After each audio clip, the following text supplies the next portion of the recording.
morning and welcome everyone to another Australian Quake stream. Joining me today is Fuzzy. How are you doing, mate?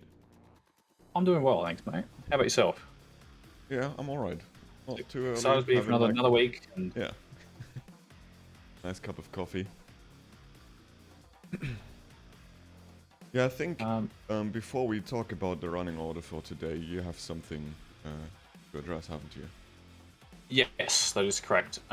So, as I'd assume everyone's probably aware of at this point, this week has been a bit of a tragic week for not only the Australian Quake community, but the global Quake community as a whole, with the sudden passing of one of the legends of the game and our friend, Frazer Hockley. Frazer was a very loud and proud member of the community. Even if you didn't know him personally, I can guarantee that everyone here tonight has had some impact from him, not be his influence or just his personality, something along those lines.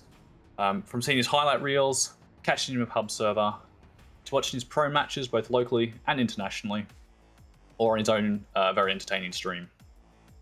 I think everyone here probably knows some very memorable Fraze quotes, with a couple of classics being "You would not hit me on LAN," and the repeated shouting of "That's lag," being a couple of examples. I have had to paraphrase a little bit there on those because I had to keep it stream friendly, PG rated. Fraze, he'd occasionally boot up his own stream, and whenever that was the case, you know you're in for a good time. These streams were not just filled with clip-worthy moments, mind you, there were always plenty of them to go around. But there was a great opportunity for new members of the community to learn from one of the greatest. He'd always be more than happy to teach viewers the ins and outs of the game that he loved so much. And I know there are many members of our community who are here today because of his influence. Fraze and his brother Cam started out their gaming careers way back when they were young with the SNES, and they were hooked ever since. He started competing in Quake and quickly became one of the best Australia had to offer. He was soon competing on the global stage for both Quake Live and Quake Champions, and showed the rest of the world what the Australian community was made of. Fraze has some very impressive performances, taking sets to some of the biggest names in both Australia and around the world. However, it was not just Duel where Fraze stood out.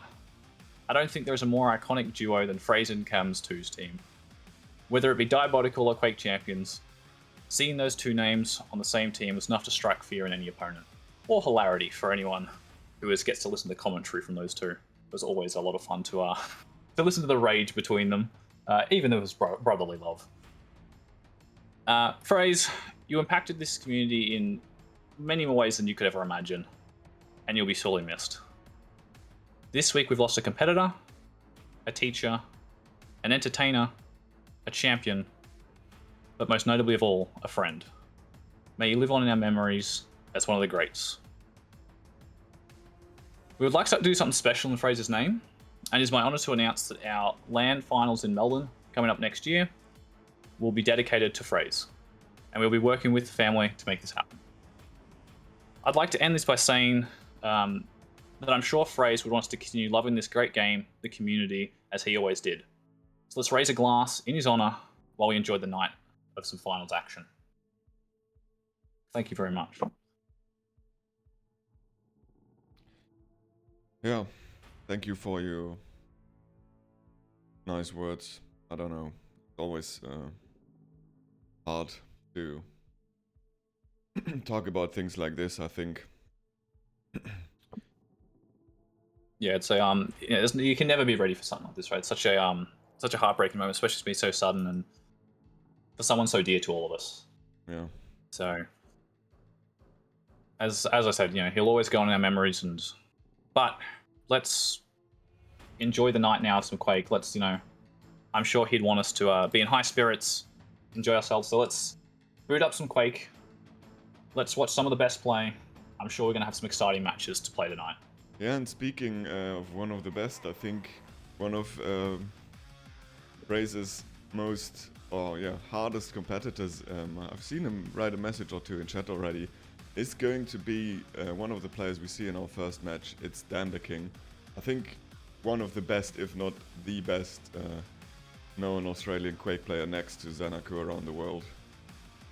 Yeah, 100%. And these guys they've seen each other in many finals, but like they'd played in many finals before, so I know this is going to hit Dan really hard as well. But he's a world stage player. Yeah, he's fantastic. He's going to put on a show tonight and playing against Lua. We've seen him the last couple of weeks, and Lua's been playing really impressively. Actually, he's put on some good shows. He's been playing a really methodical, really solid game, and I think if Lua keeps playing the way he is, honestly, he could take this to Dan, I reckon. Yeah, I think the playstyle of Lure and Dan are quite opposite as well. Lure is very defensive, while Dan is more of the aggressive player in terms of how he approaches map control. So this is going to be an interesting match. Not just because it could be close and Lure might surprise us, but also because of the clash of styles. Yeah, 100%. It'll be interesting to see how the picks and bans have gone. Like, I know Lewis so far, I think all of his sets has managed to get the Nyx, and it's a champion he absolutely loves to play. It fits perfectly into Lewis' playstyle. I feel like Dan, they might be sort of prepared for this. He's probably going to try and ban this if he can. I haven't seen picks and bans yet, if they're onto it. But if he can, that will be something that I think Lewis is going to really want to pick up for one of his maps. These are all best of 5 sets. This is something that are in the final stage.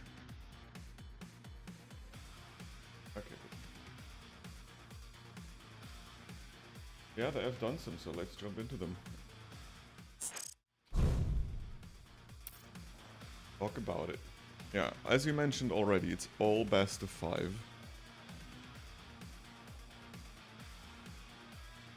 And let's see where we're starting. So starting on Veil, moving on to Blood Cove, Awoken, Molten Falls, and Deep Embrace if we need to get there. My first thing that I've noticed here is second map here, Blood Cove. Dan, I'm assuming that was a steal pick there of Nyx. Mind you, I say a steal pick. He himself was a big Nyx fan. He specialized in that character a lot.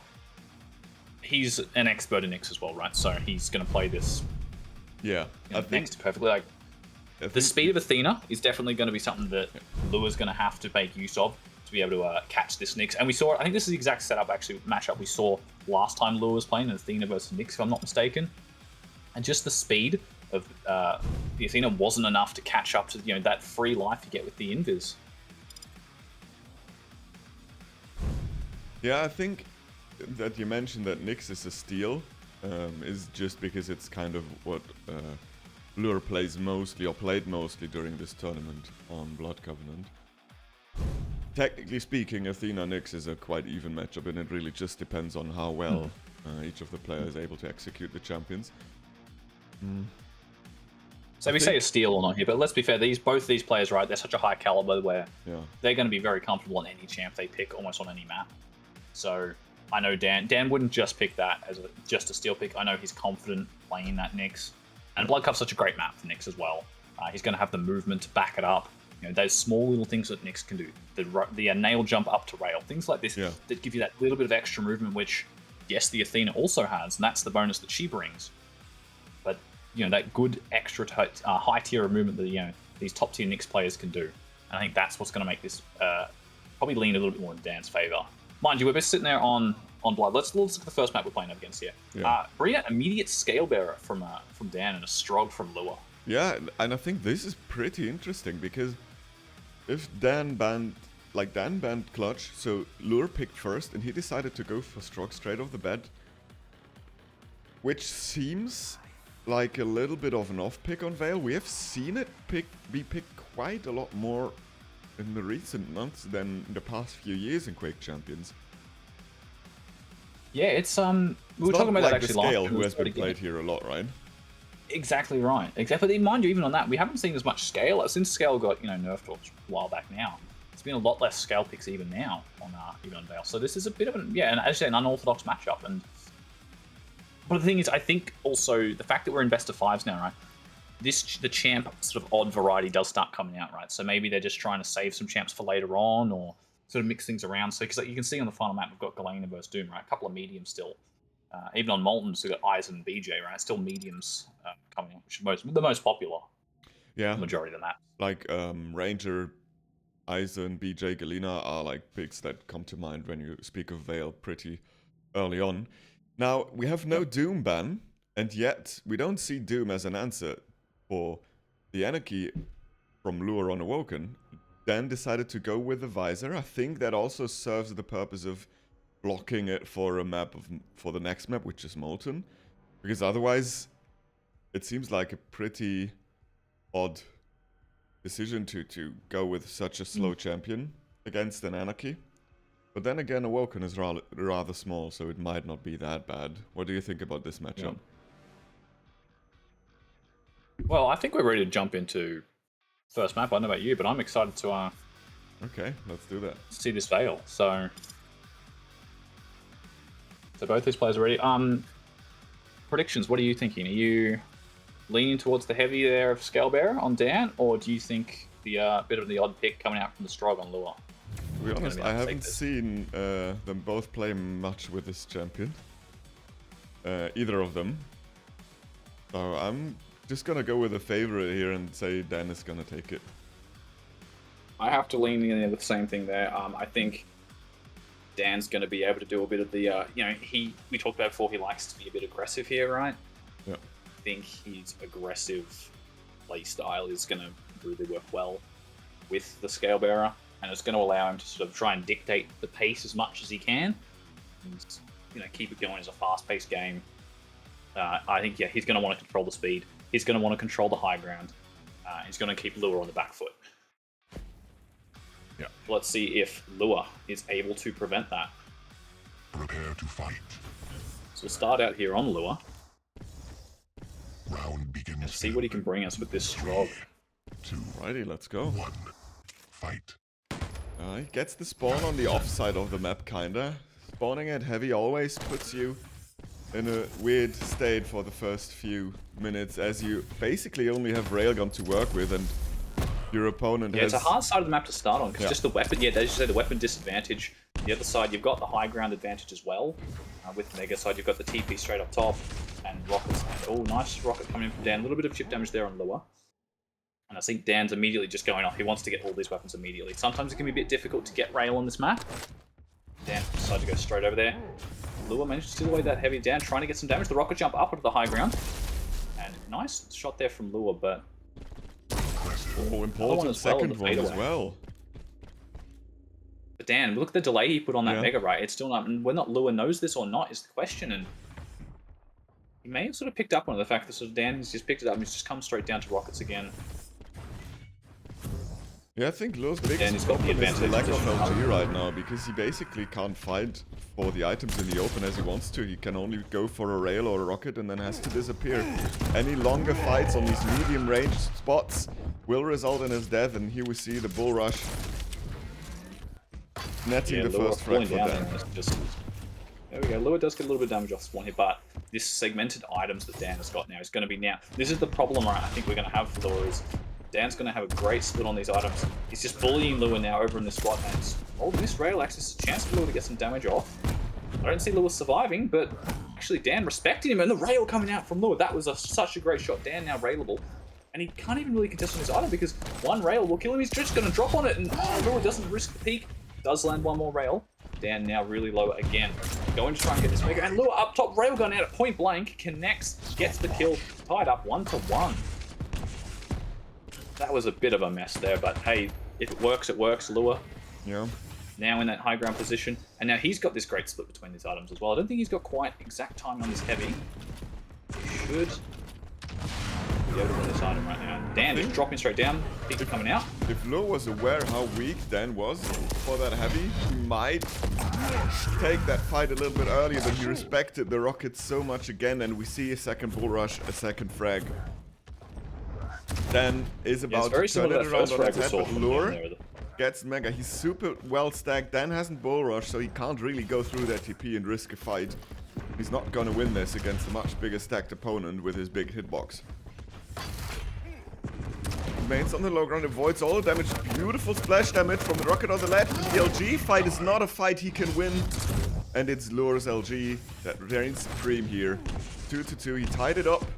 5 seconds until heavy. His opponent doesn't have rockets, so he might is able to take that choke point, but he doesn't want to risk nothing. Maintain his stack, but now he's in a big stack disadvantage, and Dan is charging forward behind him, and Lure can't escape at all. Looks like a much needed third frag. There you go. Dan, a bit scrappy, no LG Emil, but he's stacked enough to keep on fighting. Refreshes his ammunition, and Lure fails the jump. That's a big present for Dan, to be honest. Yeah, Because that's he a big wouldn't have mistake gotten there. Mega That's even. a small little movement blunder. Yeah, that's such a small little movement blunder that's cost Lewis so much now in this situation. And he's still got high ground, right? So he's still got at least the positional advantage on Dan. But the question is, does he realize Dan's beneath? The rockets come out. Only just connects, but well, here we go. LG, he needs to start hitting a lot of damage on this fight. Dan, if he gets this free, and that's pretty much the worst case scenario. And now look at Dan's stack. He's going to catch him here off spawn. Still a few seconds before this item, and Dan should be able to get this kill before the Mega comes up. And he takes a lot of damage. But Mega's there. Ooh, going for the rail immediately. And down to 18 HP actually there. There we go. Dan's securing the items now. And just building back up that stack, ready to take on this next major item. Dan seems to be quite comfortable playing down on this lower position.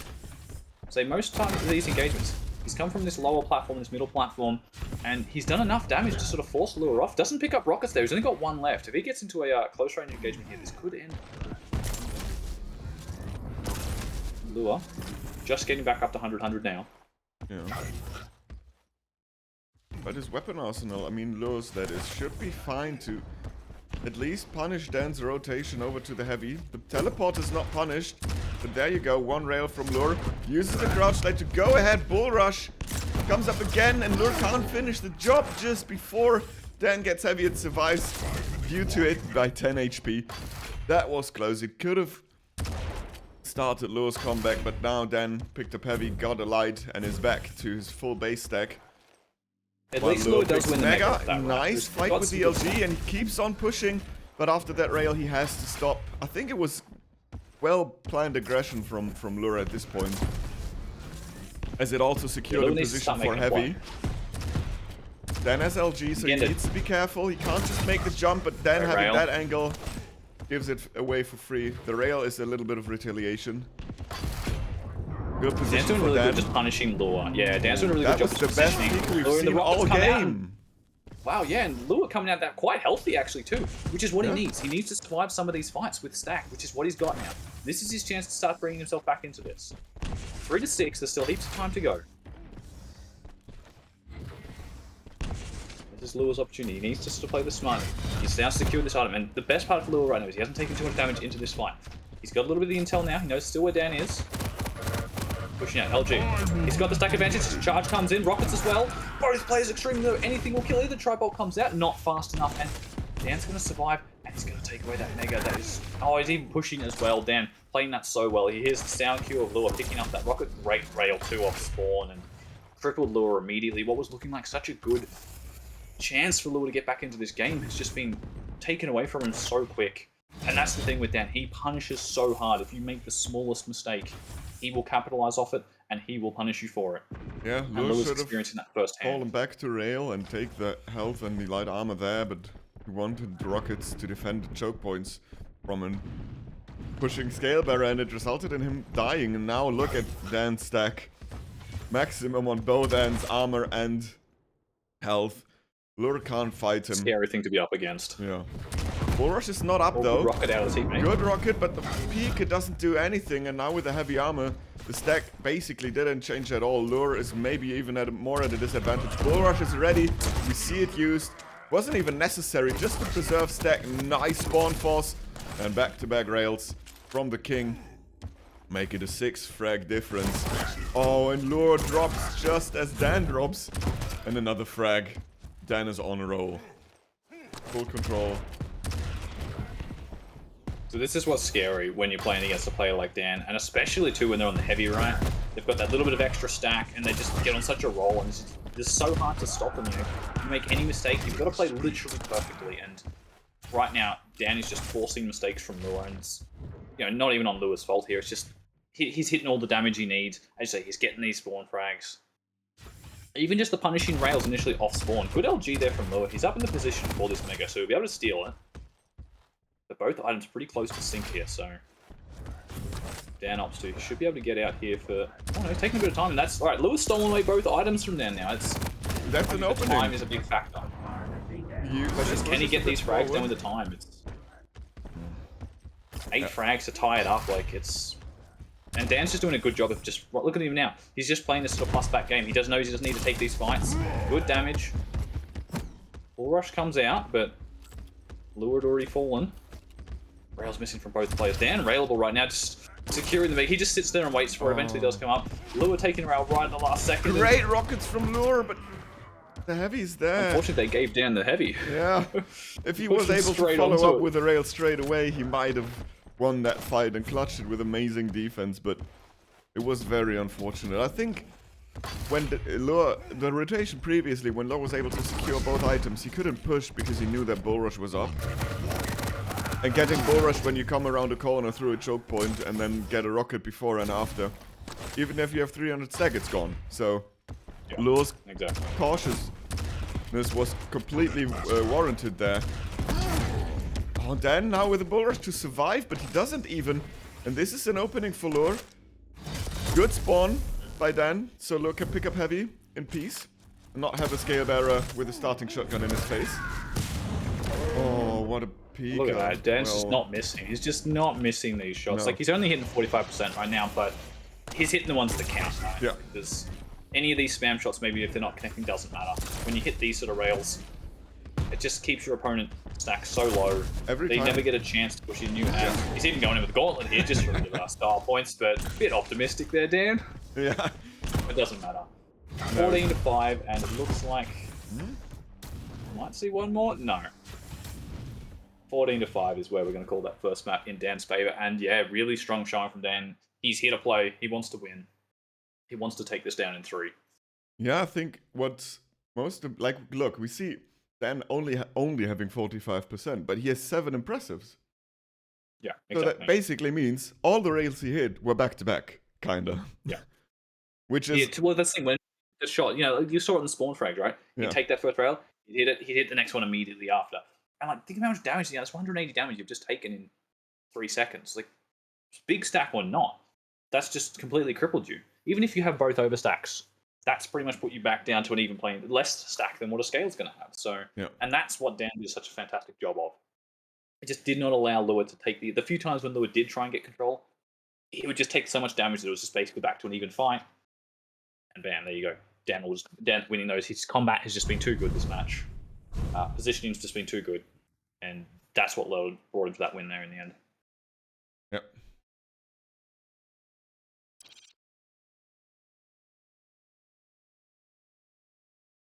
Now we go to the map choice of Lure. Vale was picked by Dan.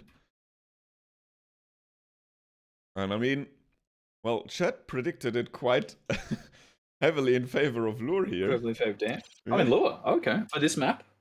No, it was for Vale still. So now I'm going to be very curious of the dominance of Lure predictors will reign supreme for Blood Covenant as well. But this is certainly Lure's map to win, as it's his best map by far, I think. Yeah, we've seen Lure play on this map all the time, and he does such a great job of the defensive play. And look, as we said before, normally he's on the Nyx when he's doing this, but the Athena as well is going to be such a great champion here. He's played it plenty as well, so I definitely don't think we should be counting Lure out by any stretch here, even after, that first map did go pretty one-sided towards Dan. But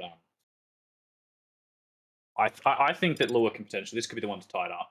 Yeah, despite Dan making basically no mistakes and forcing Lure in a corner all the time, I think Lure also didn't get much out of his ability, whereas Dan basically got 5 kills with a Bull Rush.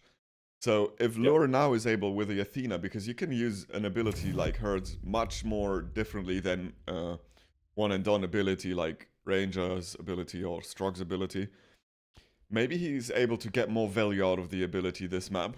And I think he needs to against Dandaking's Nyx, for sure. Yeah, and I want to see him denying all these time shards. I don't want a single time shard being sitting on the map at all. Yeah. Because that's Nyx's, like we said it before, that's Nyx's lifeline. If you get if you're one frag behind and there's 30 seconds left and she's got Ghost Walk, that's it. Your game's done. You're not getting that kill. That's just how it works. So you want to keep those vials down. You want Nick's Ghost Walk to always be on that full minute cooldown. Yep.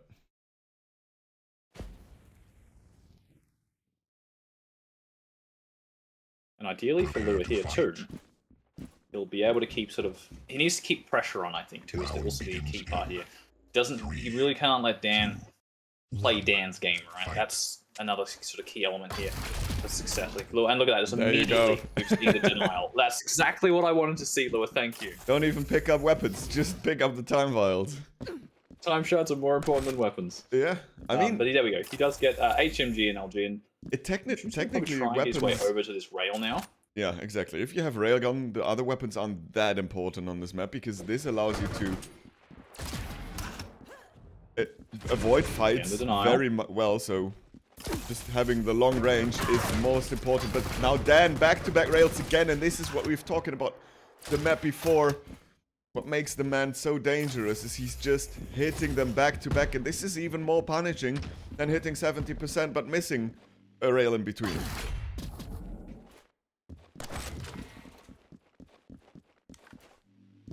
Ghostwalk, he didn't hear it. And right in front of his face, rockets coming out from both players. And that's one thing I think Dan does play. Not a lot of players use the aggressive Ghostwalk. Dan is one of the few who will. And look at that, Lua had no idea it was coming. Used it far enough back so we didn't hear it, and then immediately, as soon as he comes out, rocket in the face. It was a little bit messy there, and Lua did get a bit of damage off, but by that, Dan's managed to win the item. And again, he's done a good job. He's put delay between these items, which is such a key thing for him. And it allows him to get this rotation going really early on. You see a lot of sets where players can't get that rotation going because there's not enough delay between the items. But right now... I think Dan has an idea where Lure is, but not the other way around. Dan certainly now has an idea where Lure is. He saw him, but good rail stops Dan's approaches in his tracks. Stopwatch.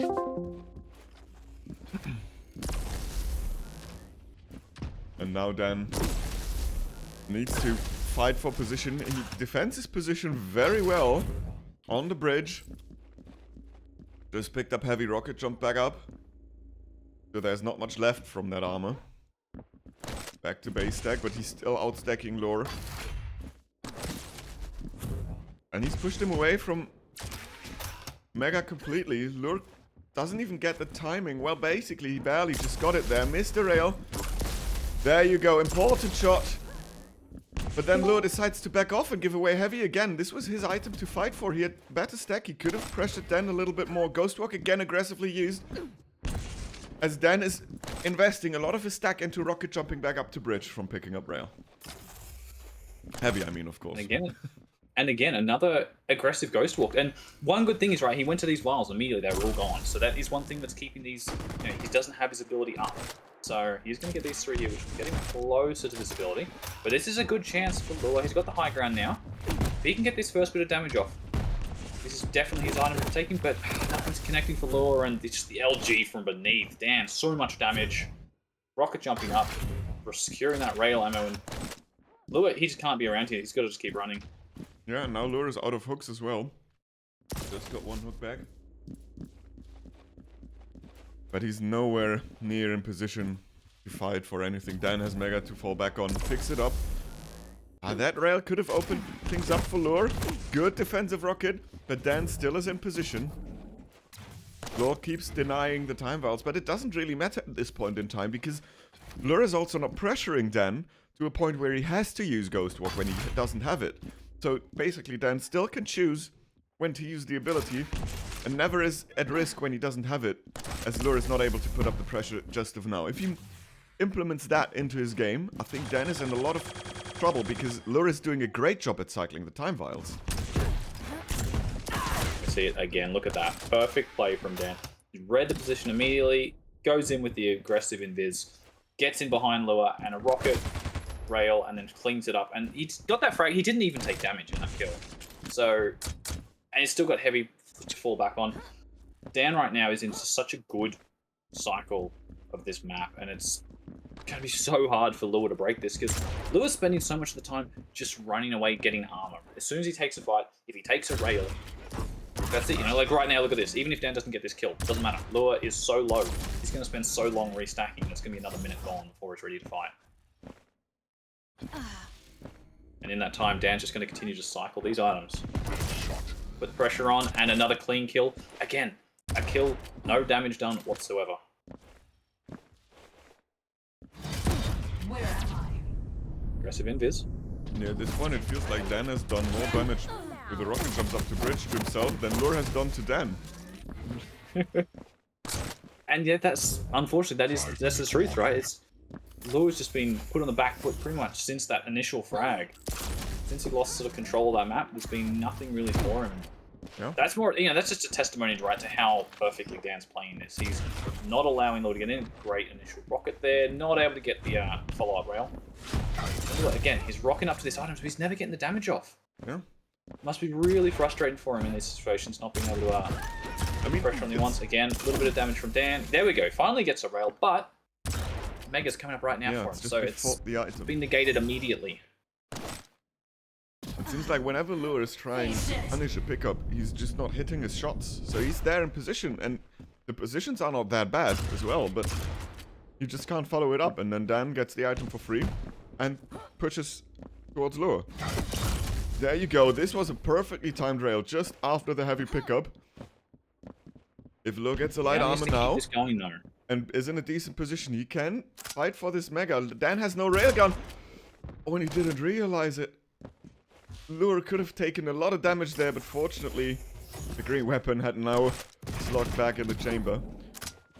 There you go, Dan gets some time vials, a little bit of HMG. Lure misses all the rails again, and Dan can just push forward. It's the story of the game. Whenever Lure is in position to punish, he doesn't hit. Let's get that rail there, and another immediate. I'm loving it from Dan. He's just immediately aggressive invis as soon as he gets it up, and here we go. Lure, good amount of damage now. Dan actually railed for potentially the first time all game, I want to say, and immediately make a pickup, a couple more vials. And I think Lure's starting just to lose. Not starting to, honestly, to be fair. The last 3 minutes, it sort of felt the same, but he's really losing traction on this map, and he's really struggling to get back into it, get Dan to sort of get on the back foot, and look at that. Even in situations where he should have the advantage, Dan connecting with that rail, Lure's shot missing, and now Lure's sent packing. He needs to get the stacks. Great shot from Dan too. The speed of Lure, not enough. Yeah, Dan's crosshair placement is perfect. Like, he's always aware of when Lure is going to be fast, when not. Always has his crosshair in the right position, so he basically just needs a small adjustment and can just click. He doesn't need to flick or whatever. It's just how you're supposed to do it. And there you go, exactly. Dan, aggressive, gets another frag. Lure has great defensive rockets there, but it's before the item again, so it doesn't really harm Dan too much. Great HMG, and Dan can't take that fight. Still keeps fighting and gets punished for it, rightfully so. I'm just going to say this now, Lure, put the rail away. Just use the HMG from now on. Yes. That's more damage I think he's got with the rail all match so far. And pushing in aggressive here. Rail misses from Dan twice. This is potentially a chance, but he gets the third one. And I just don't think Lure got enough. I think if he was going to commit to that fight, he had to just go straight in, right? Dan had rail out. You know, get in there, get in his face. Just all in. Play to your weapon advantage. Just, you know, get him to miss that shot. But because he sort of hang back enough in all those situations, didn't hit enough LG, it gave Dan just enough room to breathe. He got that shot off, and that was enough for him to get out and escape. And immediately he's back on more stack. It's triple blue of that one rail again. He's going to try and get over here to the side of Mega, but Dan already in position, up above. Rockets raining down from above. Doesn't matter that they don't connect. It scares Lure off. He's actually going to steal away this heavy finally. Dan rocket jumping up, doesn't connect the rail. Lure, his shot doesn't connect either though. He's trying to keep some aggression on here. The rocket gets a little bit of chip damage, so he knows that Dan's gone up the top. Rail at the ready. Both players miss. Again, still, I'd like Lure bring out that LG machine gun. You did so good with it last time. Yeah. Warning. I think he thought he had a hook there. Not able to get across. And he's going to take the item again, but there we go. He just opts straight to the machine gun. I love it. Look, and that's 90 damage, 130 damage, 140 even, to nothing.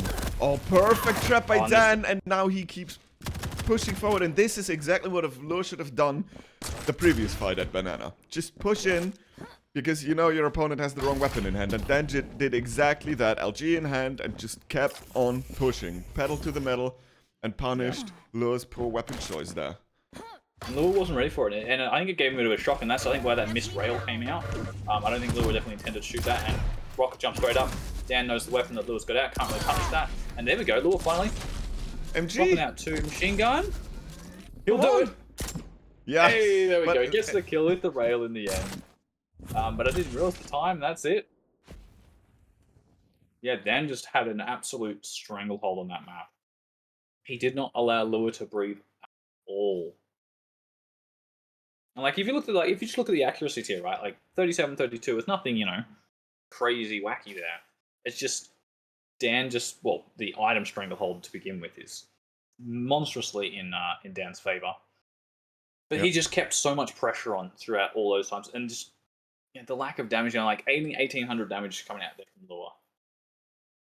It just wasn't enough to keep up with the stack Dan was able to keep up with, the great control he had. The aggressive invis. There was so many times where Lure just wasn't ready for it. And it's such a hard thing to play against. If you've got someone who is really good with those aggressive invises, you just never, you don't feel safe ever, right? I don't think Lure at one point on that map felt comfortable because you don't know where Dan is. And it's like, is he going to just appear behind me? Who knows? He might. And that did happen a couple of times to him. I think 3 frags. You can pretty much accredit to just Dan. He goes for that rocket jump. He goes straight into invis. And he's just so quick thinking about it. He doesn't stop it. He just, bang, he just does the move. He makes the play. You know, sometimes it wasn't the right read, but when it was, it paid off perfectly. And Lure just wasn't there to put the pressure on afterwards. When that Ghost Walk was down, he wasn't there to punish, that minute cooldown. And that just led to Dan being able to sort of landslide that map and take a pretty comfortable victory. Lure. Exactly. Yeah, now it's 3rd map. This is do or die territory for Lure already. He will be the Anarchy against Dan's Visor.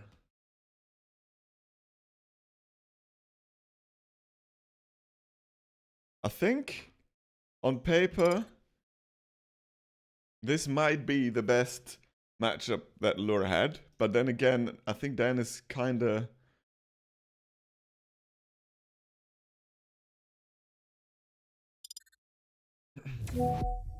Yeah, so it's been going on a 3rd map here. I see him losing this matchup. He's just been playing so strong. He's just not making any mistakes.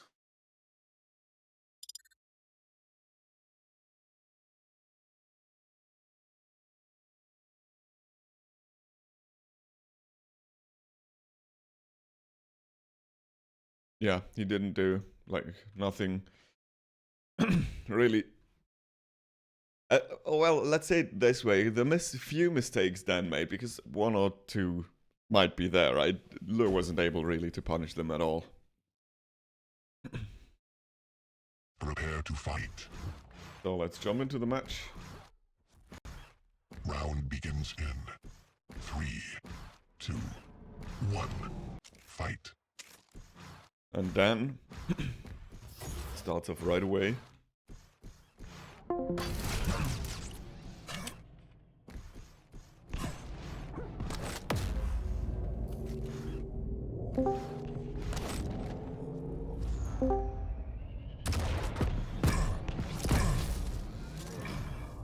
Picking up rail and rockets. All good rail from Lure, but can he capitalize on this? This is what he's been struggling beforehand. After getting damage, finishing the job, and with that return rail from Dan, it's fallback time to Lure. Goes back towards the mega health while Dan picks up heavy. Dan finally is able to get LG, and now he should be much more comfortable at picking some fights around the map.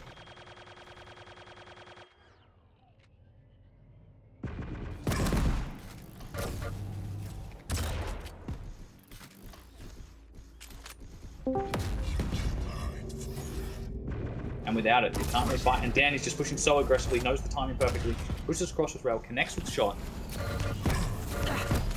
And a bit of a scrappy engagement there. The rockets were really good, but there's no one near enough. Oh, I love the jump at the start there. Avoiding that spawn rail.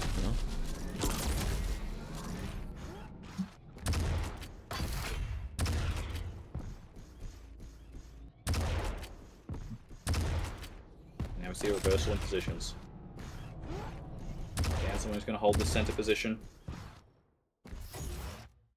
He's not going to be able to get over to this heavy in time, but he's going to be able to punish it. And Lure, though, with the LG out and ready to go. Gets good damage off Dan, forced to fall back. Coming up from the top. Oh, he's beating this well, railable. I don't think he actually has the rail, so he can't really fight in that situation yet. Lure is now in a spot where he's got to sort of fall back. Get some armor. Dan has got so much more items to fall back on. He's got that center 50 shard and the one just beneath rail, so he's back to his full 100. LG fight down by HMG. Dan doesn't need to take this fight, and he opts to fall back. This is the perfect play because he's then got Mega to go onto. Rocket from above from Lure. Great damage for Dan. Front of the jump pad. Lure caught switching weapons and 3 HP for Dan. Surviving. Heavy to fall back on, but he's got no health right now. If Lure is quick, he's got to inject up as well. He probably doesn't quite realize how low Dan is. This is really something where Lure could have just pushed in, pick up LG from the spawn, use his inject and just steam rush, bull rush, steam full ahead, like completely just go at it. It doesn't even matter what happens, because the frag should be yours, even if Dan has 500 armor. With 3 HP, it doesn't really matter. Lure is still lacking rail. He has tribal though, so he can defend T, and it's what he does so far. But Dan is denying him to walk in at railgun, and beautiful weapon choice by Lure. Being in that corner, Dan thought he didn't make it, like didn't cut the corner yet, and now the 1-2 game. Lure is in position to pick up rail finally, and I think he'll just forfeit mega health. Wait for heavy. Good tribal from Dan, earns himself.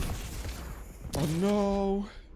The worst timing from Lure. Great read from you. I think he heard that jump pad. He knows he's got a chance to push in, and Lure. That one little mistake there because he didn't pick up heavy.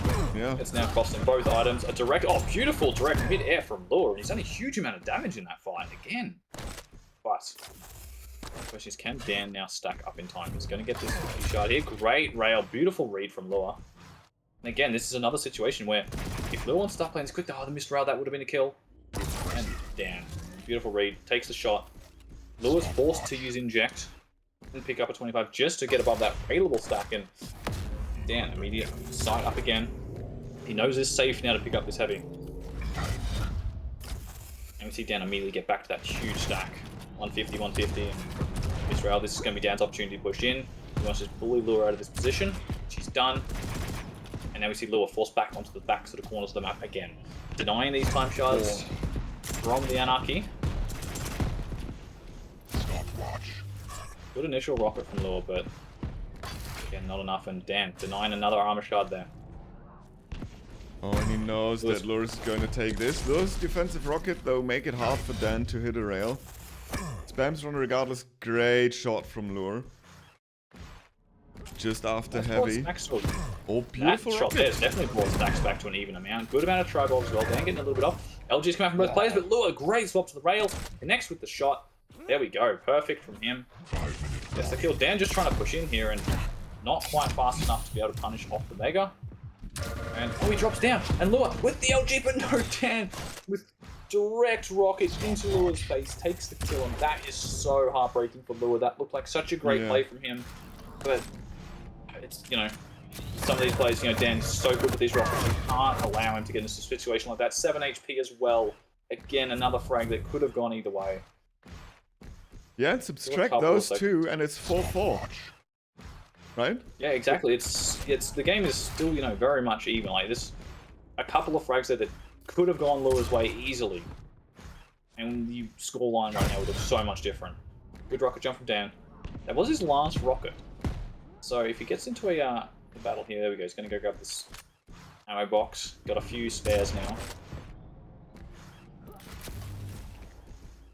Free firearm to T. Here's the sound of the Anarchy skateboard. That's not connecting. There we go, pushing in LG out, and there Lure. He just wants that rail, and Dan says no. forces him out. Side coming out now too. He wants to get this damage off spawn and using side to try and read where he's going to go. Here's the jump pad, and yeah, he knows he can't punish off that.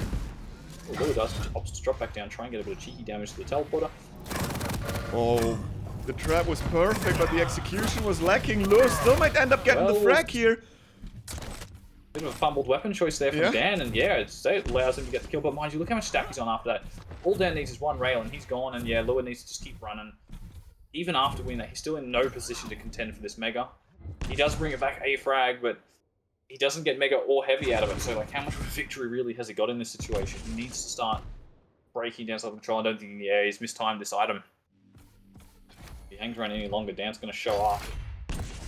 That's not going to be very well for him. He's still trying to go in for it. Dan just listening now. Great rocket. Good rocket coming back there from Lure. And Mr. Up and down. Another rocket coming out. Both players now available. Anymore. The Tribolt's really strong. But Dan has Mega health now.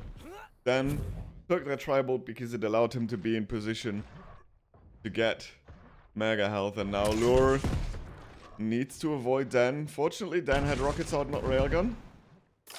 And Dan is just trying to cut off Lure's ways. If Lure reads him correctly, he might be able to sneak away Heavy, but Dan rotated quickly enough. And Lure's still lacking the railgun. You hear him jump over, one spam of Tribolt, and Lure falls back. Once do not see Dan at all. Dan now is going back to rail, so Lure has to fall back again. And Lure really tries to get that weapon. Doesn't feel comfortable without it at all. And I think Dan knows that, right? And that's why he's playing so strong here. And look at this. Every time Lure... Look, Dan seems to know everything that Lure's doing before he does it himself. Every time Lure tries to go to a doorway, there's Tribolt spam coming in. There's a rocket spam. There's a rail. He's ready to go with something. Great Tribolt there from Lure finally. And he opts to push in here, but the problem is even after that, it's trouble. I say that, wow, the Mega pickup. Perfectly timed there from Lure. Oh, a bit of a misfire there from Lure, and I really hope that doesn't cost him. That was He'll get away. An accidental click, it looked like. Made no sense of firing the rocket there. That was a sight rail that just came out from Dan, so ability's now down. Yeah. 3 frags down. Just under 90 seconds to go, and now it's a 4 frag game. Dan lands that second rail. If he misses it, I think the pressure starts to mount, and Lure might be able to run away with an LG frag there. But not like this, and Dan gets another one, picks up Mega, fights immediately after. It doesn't really matter that he loses a lot of the overstack he got from it, as Lure has nothing himself. Lure at rail gets again punished by back-to-back rails. And yeah, the story from the first map just continues through all 3 of them. Dan, when he needs to hit a rail to get a frag, he hits it, no matter what. Yeah, I think that's what makes, showing how strong Dan is at this game, right? These crucial shots, he's hitting everything he has to.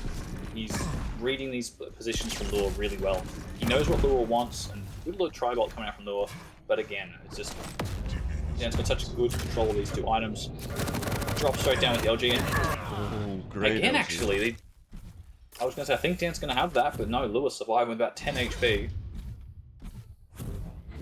Yeah, apart from the 15 fight where seconds Dan hit like 2 direct rockets on Lure, Lure really had Dan's number with his LG in the fights.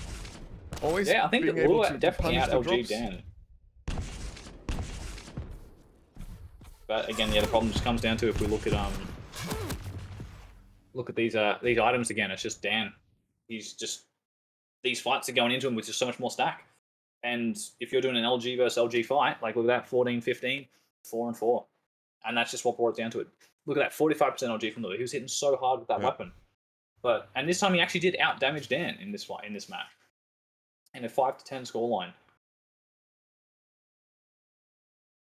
That just shows you how powerful how holding that level of control is, how important it is. Such a crucial part to getting, to win the game. You can deal, way less damage than your opponent, but if you're the one who's in control of everything, you're keeping the items in sync, you're going to take these maps, and Dan's shown us that tonight. So.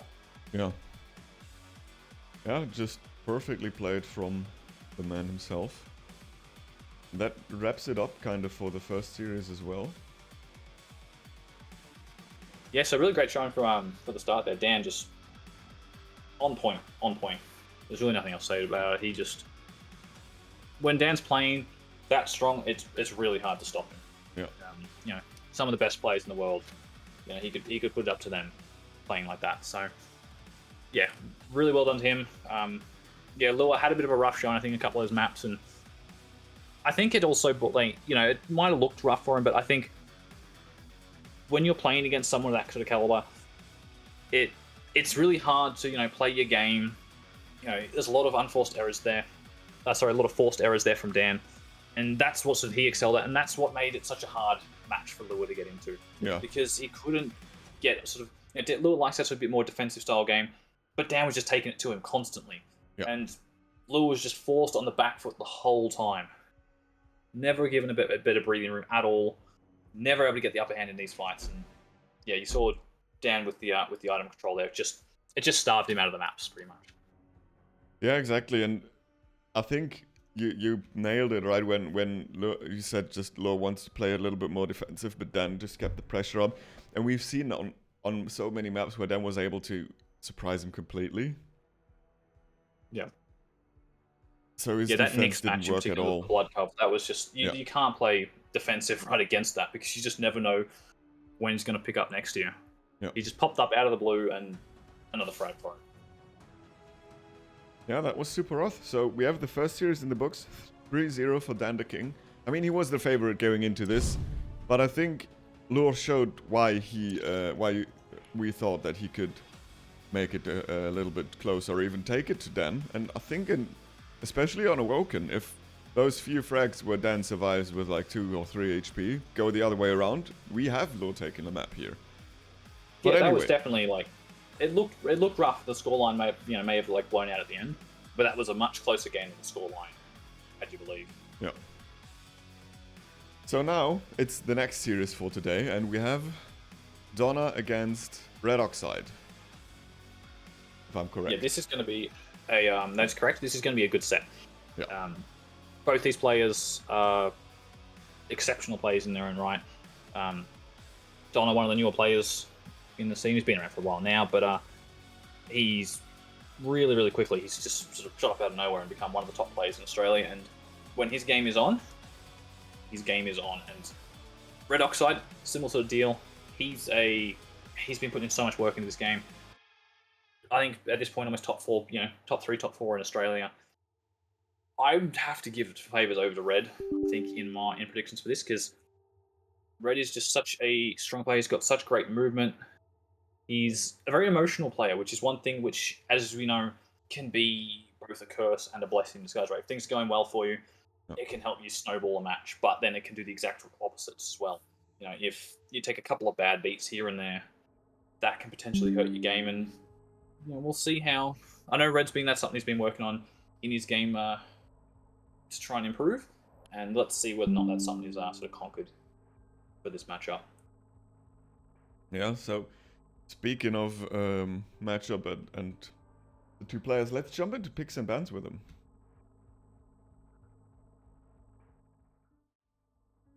I think if I have been informed correctly, why doesn't it change? Come on. Okay. The overlay doesn't let me go into picks and bans yet, but I hope will soon. Yes, here we go. So we have the maps. We have no champion picked yet, but Anarchy is banned. We have Awoken, Molten, Blood Covenant, Corrupted Keep, and Veil. So no Insomnia, no Deep Embrace. Yeah, and that's not a surprising Anarchy ban coming there from Donna. It's a champion that Red... There's a couple of champs like that, movement champs, Anarchy / that I know Red really likes to play. And yeah, Donna getting rid of that off the bat, totally fair enough choice. Red, picking Ranger on Awoken. We've said it a million times, what else do we need to say?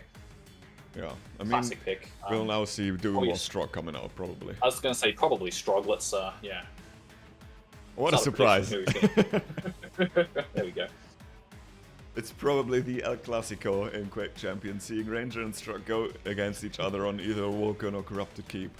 I think no matchup has been played more often than that. Yeah, so moving to Molten Falls here. Being a ban from Redoxide, I wouldn't be surprised if we see a slash pick coming out from Red, maybe like a maybe even a visor or something coming out from Donna goes. Oh, Donna no. here. Yeah, Donna goes with the visor. No, it just goes slash. Yeah. Makes you feel good when you guess them right. Yeah. Makes you feel like you know what you're talking about. Yeah, it makes you look a lot smarter than I'm actually. Exactly. Moving on, yeah, Blood Cup here. This is going to be interesting here. So what, Donna banning the Eisen? Okay, interesting ban there. Could be something he's trying to get rid of one of the later 2 maps, however, as well, because Eisen not really something you ever see on Blood Cup so much. Yeah. But both Sea King and Veil would pick an all red, bringing out the clutch on Blood Cup. Love to see it. Maybe a BJ coming out to sort of counteract that. Yeah, BJ could be. That I mean, dual if wield you out. want to match the mobility, at this point you can't match the speed, but the only thing you could do now is go Doom or Nyx to just be able to bridge the gaps in the map. Yeah, exactly. But playing a Nyx, I think, into something like a clutch can be a real tall order. You know, you've got the speed Yeah. as the clutch, And you've got the stack. If you fall behind, you can get absolutely stomped because Yeah. the pressure that heavy can put on you, you have to put out immense amounts of damage. Yeah, And he does opt to go for it. Interesting choice. So now it becomes a Donna battle for really the time vials as well. Yeah, both champions there. Well, the thing is, so Nyx is only going to be wanting to use that invis unless we see, you know, same as what maybe like watch the match before. Saw Dan go for the aggressive invis plays. Maybe going to try and opt to do something similar. I mean, he has to, right? If he uses it defensively, then Then that means that then Clutch is going to have shield every single fight. So Yeah. it's a. I honestly think I would have rather maybe even see the BJ pick there, or even just something where he can use. Yeah, because there's no movement champions really left. Yeah. Anyway, moving on to Corrupted Keep. Galena from Donna, and now we could see a BJ as an answer, which wouldn't be a bad matchup. It would. Well, be no, the BJ kinda- getting banned from red, so Donna picking Galena, and then we're sort of getting down towards our heavies now. Death Knight, again, yeah, pretty common sort of picks here on this sort of map. Death Knight certainly works. And then Veil, we're down to sort of what, Scale, Keel, Sorlag. So we're going to see some heavies come out on this map. I think Sorlag is probably the pick here you want. Scale's gone. Coming out from the ban there from Donna.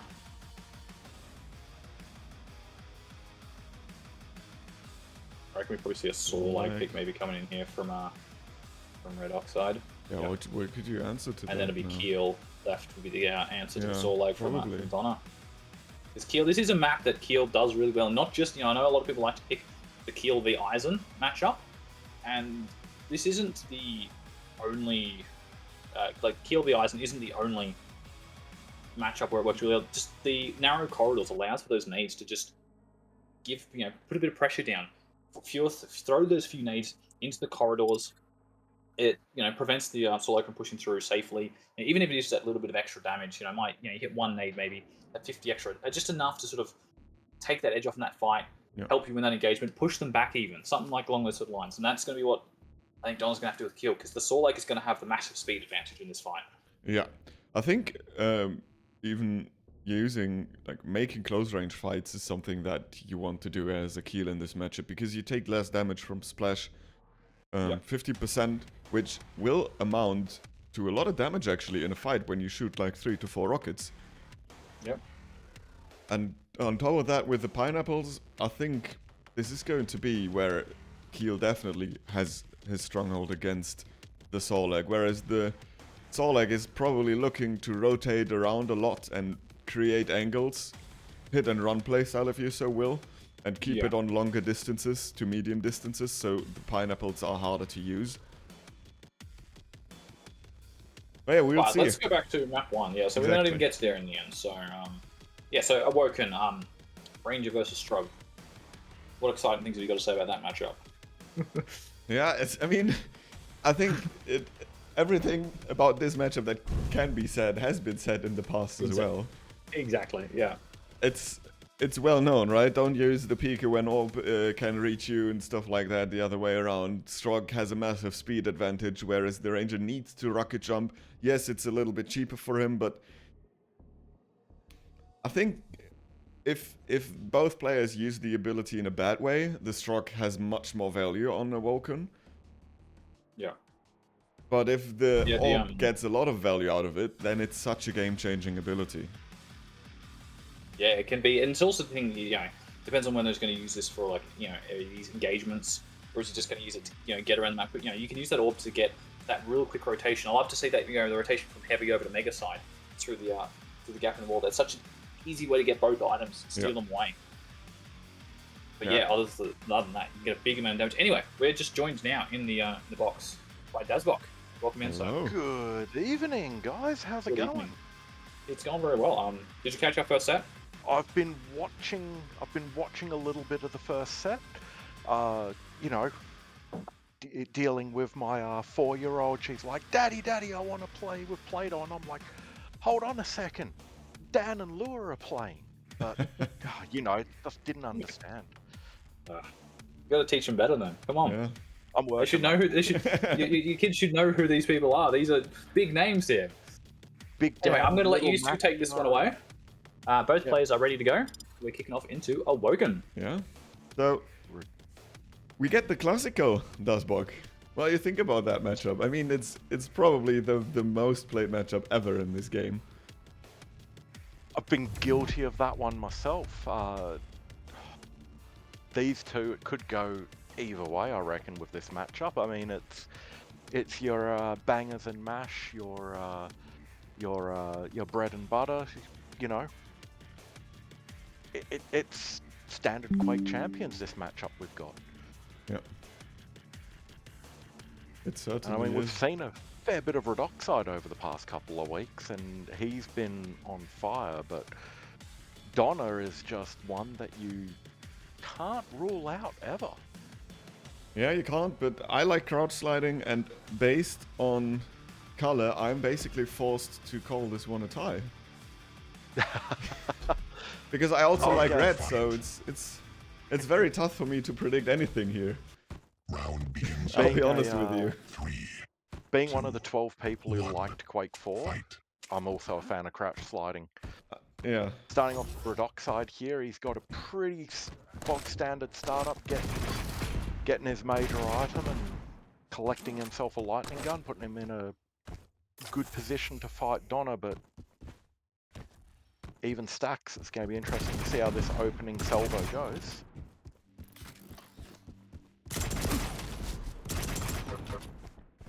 Rail shot connects.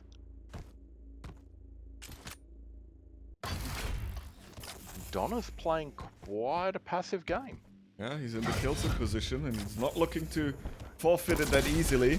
But he gets hit by an unreturned rail, ops in, and Redoxide frag #1. I really like that op because it threw off Donna's rocket placement completely and almost gets the ring out to follow it up.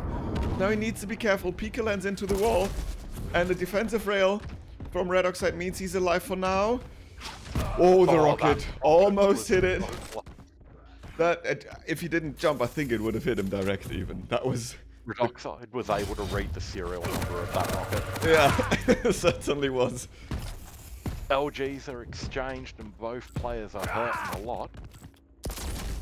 Bit of cheeky MG is almost enough, but it's going to be a bit of a race for the Mega here. If anything, Donna's in the better spot for this fight, and Redoxide really doesn't want to be there.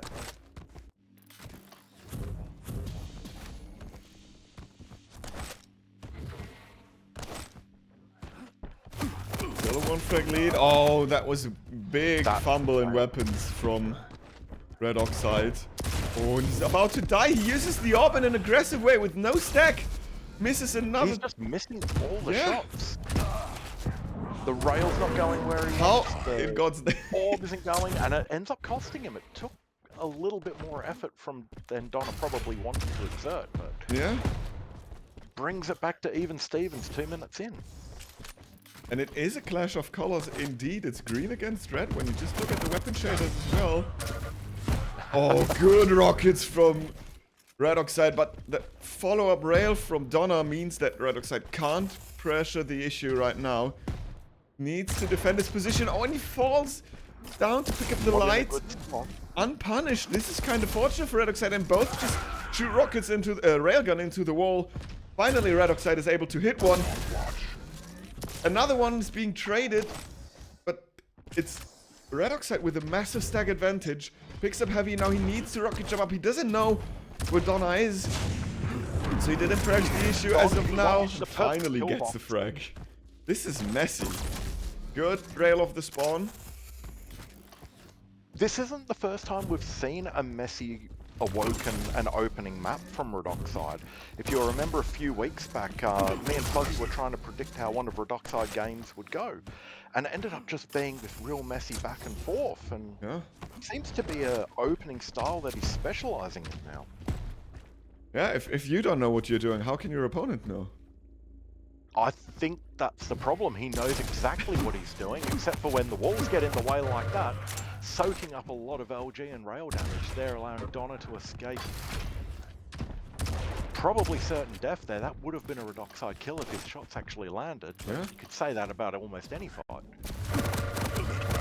Oh, perfect play then. I like the rotation from Redoxide now, though. After his second frag, he seemed to be much more... It looked like the plan he had was at work and not much better because he took those messy fights still, but he knows what to do after. And he has a good plan and a good position where he gets value out of rotating out of the fight after. Whereas in previous fights it was a lot more messy, and now the execution failed him again. He made it close, but Donna in the end got the frag. Oh, perfect rocket. Holy crap. I think that saved Donna's life, kind of, because otherwise Redoxide is just go. I don't think Donna would have been visible to Redoxide. No, but he probably would have been hunted. True. Donna's definitely letting those walls know what he thinks of them. Yeah. A good way of telling a story. Great LG from Donna. Basically, no cell had missed. Gets the frag and then out to one frag game. Picks up Mega as a reward as well.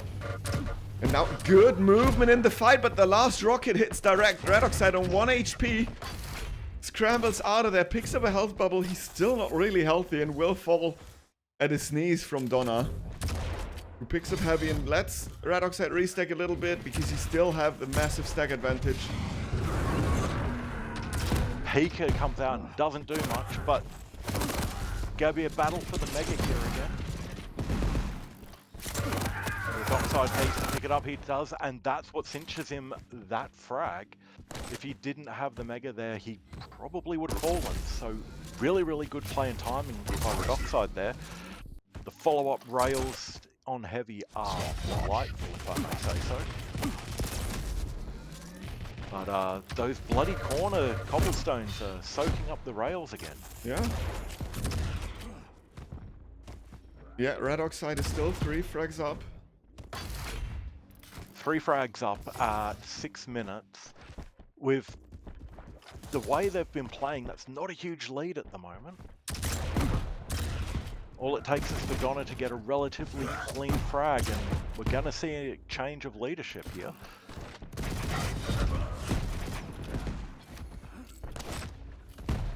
No Donna stack. falls in. Really, oh, and I like the aggressive orb. Perfect weapon choice from Redoxide here. Amazing play, and this is like what we've talked about earlier. Don't use Pika when your opponent can see you. Redoxide had the lead on Donna there, but Donna's LG aim is just deadly, and there's that Gen Z aim coming out from Donna. It's not enough to save him. No, it almost was, because the first shotgun did like, what, 8? Yeah, but that's pretty standard for the shotgun these days. Yeah. Like the number of the beast. So beautiful push from Donna. I knew he had the stack advantage, and it didn't matter if you got hit by a rail or not. What a shot was that? Rail.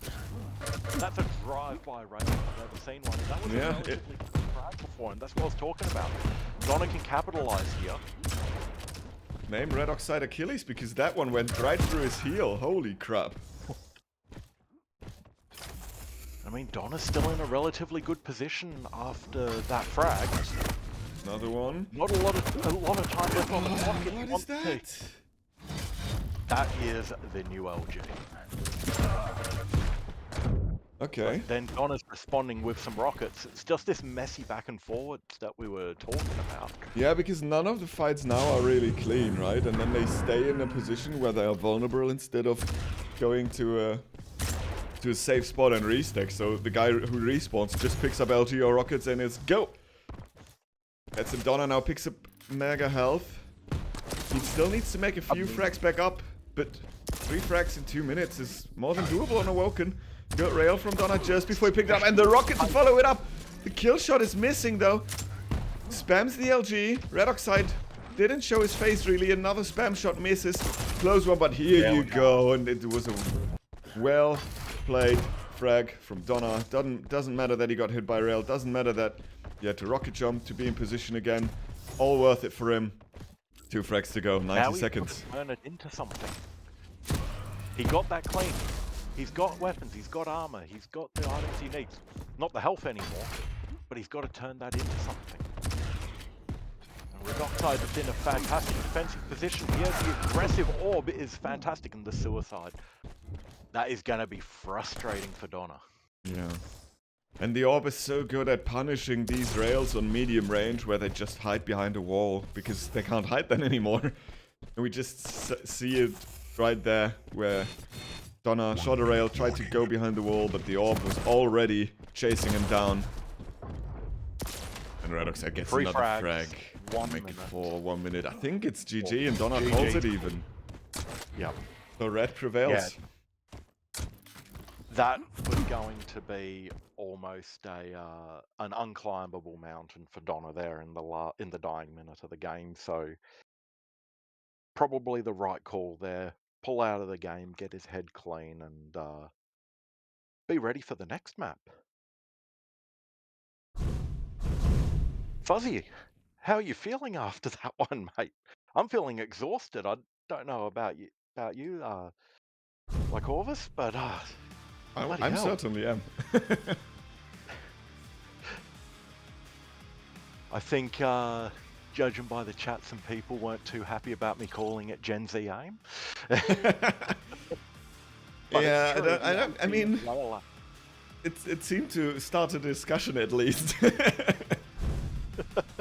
But I think it was fitting. But we've seen like a short glimpse of the accuracies towards the end, and it was Redoxide, despite hitting a lot of walls with his rail, like the guy just hit 54% rail, 46% LG. It was just a massive damage output from the guy. Where Donna just couldn't really keep it up.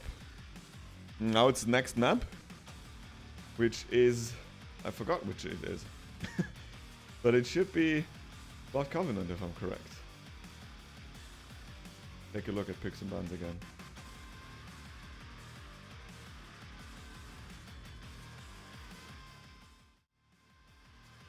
No, it's Molten Falls. I'm wrong. And we have Redoxide on Slash against Donna's Visor. So, will they trade map, or will Redoxide win his map pick now as well?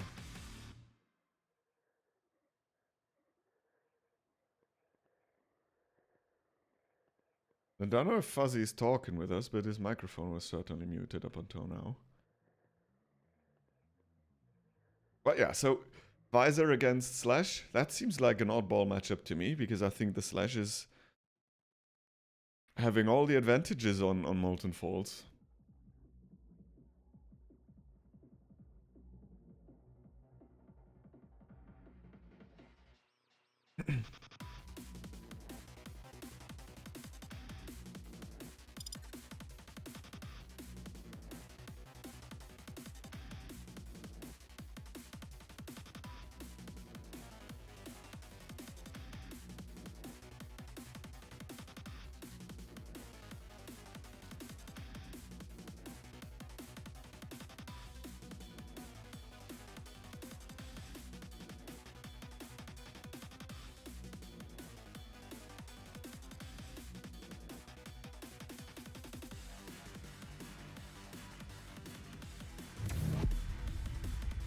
Loading into the map, you've heard it here first.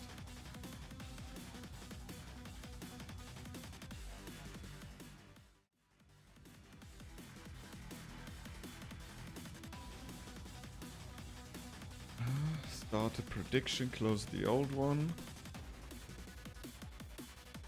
Quickly. I'd say the Slash has an advantage on paper, but just because you have one on paper doesn't mean we actually are able to capitalize on it.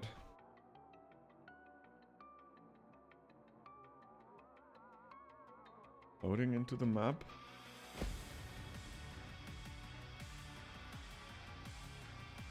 Prepare to fight. Round begins in 3, Okay, let's jump into the 1. match. Fight.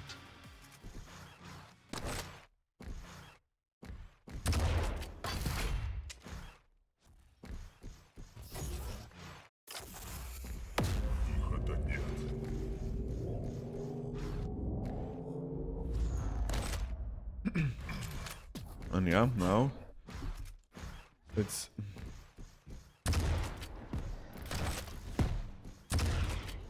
standard start for both of them.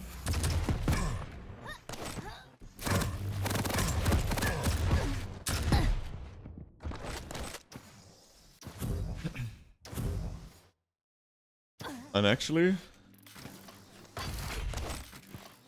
it's yeah, we're having some Discord issues, so you'll have to bear with me for now. I can't get a audio signal from both of them.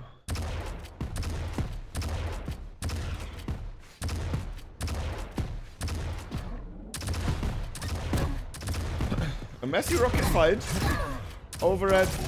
Oh, and he didn't even give him the ring out. Holy crap, Redoxide, come on, just enjoy him falling. 2-0, Redoxide is in the lead for now. Heavy goes into Donna's hands now, but he is basically only LG. Circles over to Railgun. Redoxide is not there to punish.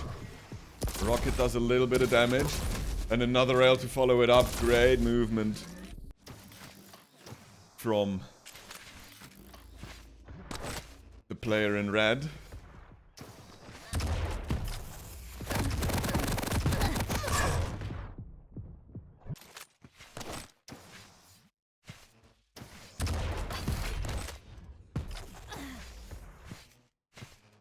Maybe. Maybe. I hear you now. Yeah, no, I hear you as well. Oh, there we go. Oh, perfect. Okay, Discord issues have been resolved. Discord issue has been resolved, we think. We hope. Let's try and get back into this match. We've already missed a whole lot in the first 2 minutes.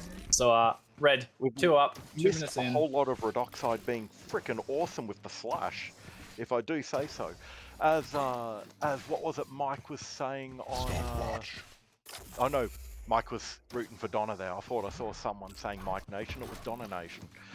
Donna's not really able to do much at the moment. Just the pure speed from Redoxide and speed and accuracy from Redoxide's been absolutely devastating so far. And that's the thing, yeah, we were saying before, like, you know, the Visor doesn't really offer anything against the speed of the slash, and good rockets coming there from both players. Red coming out on much better grounds, and you might actually be able to catch, oh, so close to catching the toe there of Donna as he goes around the corner. But you're going to be able to secure that Heavy again, and trying to push in on Mega, not quite fast enough, but he will have heard the jump out, so he's got a rough timing on it, right? He knows that they're going to be pretty much evenly stacked when it comes to timing. He knows So- when dinner to be served. Exactly, so he's not going to really be able to try and contest for both items. He's going to potentially want to try and make some sort of a split here, so maybe makes a bit of a play against it. But crucial for Red is he doesn't want to allow Donna to take both of these items. A little bit early to this Heavy, and Donna actually might be able to punish this from up above, but no. He's totally happy at the moment just to fall back towards his item and sort of try and keep this stack up. He wants to sort of nurture this back up, get that next 50 shard as well so he can get his full 100 armor. And then he'll try and probably take a play into this. He's got sight ready to go. There we go. He's popped it, so now has the intel on where Red is. But Red, just sitting there quietly. Great rail, and that's the biggest problem, right? Those two vial pickups pretty much just gave Red effectively the same ability that Donna just had. But there you go. What a rocket peeking around the corner. Red taking one right to the face. You can't hit your rails if you're constantly getting rocket facials, can you?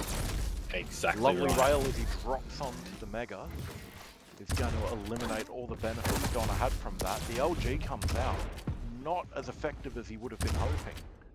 Yeah, it was a bit of a risky play actually there from Red, because if he doesn't connect with that rail, Donna's safe to push in with LG, and huge amount of damage. There we go. Nice shot coming out. I think that was with sight. It was. And Donna should be on the back of this, be able to get that kill, and there we go. Donna finally on the scoreboard. Yeah, I mean, Red's aim is good, but it's not that Gen Z aim. Mind you, though, we're saying that he's just stolen that item away from Donna. So this is what we were saying before. It's like how, you know, there wasn't enough time for Red to get a rotation going, but now he's lost that frag. There we go. Another engagement coming out here. First rocket there, really good from Red, but it launched Donna so high, he wasn't able to get anything follow-up, and he does get a second shot in the end, but... Red just has no resources at this stage. 5-minute warning. He's going to be lucky if he can get himself a heavy armor, but Donna's got all of the light to pick up. He's going to keep Red off of this heavy, or at least if he loses to heavy, it's not going to matter as much. And when you're just taking rails left, right, and center... It's a really nice rail there from Donna, and that's a crucial rail. Look how little stack Red's got. I'd like, even if he maybe... Oh, Red's pushing straight in on top of his head. The LG from Red is actually really strong, but with such a tiny stack left, right, he was never going to win that fight in a million years. Donna taking the lead now. Yeah, I mean... Halfway through this match. And, 2 rails? yeah, it's just... Let's see now, Red. He's on the other side. He gets heavy. I don't mind this from Donna right now. He's just sort of playing this as a quiet game. There we go. He hears Red come in. Rails traded from both, and another one coming in from Donna. But Red surviving with a 20 HP. And Donna just sort of hanging around. Just doesn't have enough stack to take those sort of fights. Yeah. The Mega wasn't put up. really brings Red back to starting stack point. And the Plasma Blast is going to give away Donna's position. So Red comes in rail too. strong and hard. A lot of shots going out and missing. Except for Red's shot, the only one there that sort of mattered in his case. Good shot from him that pushes Donna back, and there we go. Donna finally does connect with one, and second one not there. The question is he going to drop straight onto it? And the LG comes out, gets a little bit of a tickle, missed rail, and we see both players opt to fall back here. Potential another engagement over by this light shard. Needed to hit their opening rails before, and both missed. Yeah, some of those opening rails was crucial to, you know, turning the fight in their favor. And here we go, engagement coming in here. That Darok, it's into the wall. There's so much self damage, but there we go, a direct coming out from Red. That might be enough for him to survive. And yeah, he's done enough damage where he's going to be able to get away. But he can't hang around for this. Donna's coming straight in, and yeah, no, there's no way Red's surviving this fight. Oh no! I take back my words. There is one way that Red survives this fight, and that is the way. That is the only way. To quote one of the Quake legends, all times lucky. That was daylight robbery. That was... Oh, but look at that, the floating Donna was pissed. He wanted revenge. He's tied it straight back up immediately. Really great LG. Floating Red in the air. We're now... And what better way of getting revenge is there than floating your enemy? Exactly, and it's always such a satisfying feeling getting that kill. It makes you feel good after it. You know, you hit 100% LG, great sight usage. Oh, they missed rocket by a millimeter. I think Red must have known somehow that was flying towards him and stopped moments before it. We're going to see ourselves sort of back at a bit of a stalemate, I think, now for a little. I don't think we're going to see super aggressive play, purely just, well, especially after that now, Red's going to want to not push in. I'm going to stop talking, because every time I say something, Red then does the opposite of it. He keeps aggression on. And I think this aggression was too much for him, and yeah, missed that rail, gave Donna the opportunity to go in with the rockets. Because now we're so much LG damage. The rails were missing left and right, but that LG damage is what cinched that last fight, put Donna back in the lead. But it's the LG. There's not much time left either, so yeah. Donna though right now is really low on ammo. He's only got 50 LG shot rounds after picking up that ammo box. No rockets whatsoever. It really needs to, there we go, gets one ammo box. He's got a little bit of ammo to play with now in this next fight. But it can't be an extended fight because he's got no ammo to sort of sit there and spam with. A little bit of self-damage on that first shot as he drops. Sight comes out, slash. You can hear the jump, so he's coming through. A huge amount of damage between the first engagement. Great rail there from Red, but one return from Donna, and then Red, one last before he gets out. Red's not in a fighting stack. If he does get that shard there, good rocket in defensive, and Red just pushes straight in. He can be there. He can be there. All it takes is for that rail to hit, and that rail not to hit, and the aggressive rocket bounces. Donna doesn't go out. He doesn't get sync errored again, and I think that one was a bit of an aggressive, like, I don't know if Red needed to take that sort of fight there. You know, he's tied it back up. He didn't have a huge stack, but there you go. I say that, and wow, look at that. 2 immediate direction Red. Red is just Tied playing it up. fierce right now. Less than 30 seconds left on the clock, approaching 20 seconds left on the clock. I want to say that these guys are going to push for overtime or a last-second frag. See, that's what I thought before at 8 minutes. I thought, oh, well, it's only 2 minutes left. They've just tied it back up. It's been super close. Maybe they'll slow it down a bit. But I don't think either of them cared. And here we go. Exactly the same thing. Pushing straight back in. Rail comes out. Either Rail will win, and Donna hits the rail with 2 seconds to go before OT. And what a crucial shot to hit. And yeah. The respawn time is what was left. That's what a fight to take the end there. Because like, I bet you're in Red's minds thinking, oh, he's not going to push up here, right? You know, he's thinking the same thing we're thinking. There's not much time before OT. Let's just slow it down. Let's just get into an advantage. Donna's like, no, screw this. I'm taking this to you right now. I can hit my shots better than you. And he pushes straight up that jump pad. He hits that initial rocket, and that's the advantage he gets in that fight. And then cleaning up with that really nice rail. But it was rail either side, right? If either player missed or either player hit, that was it.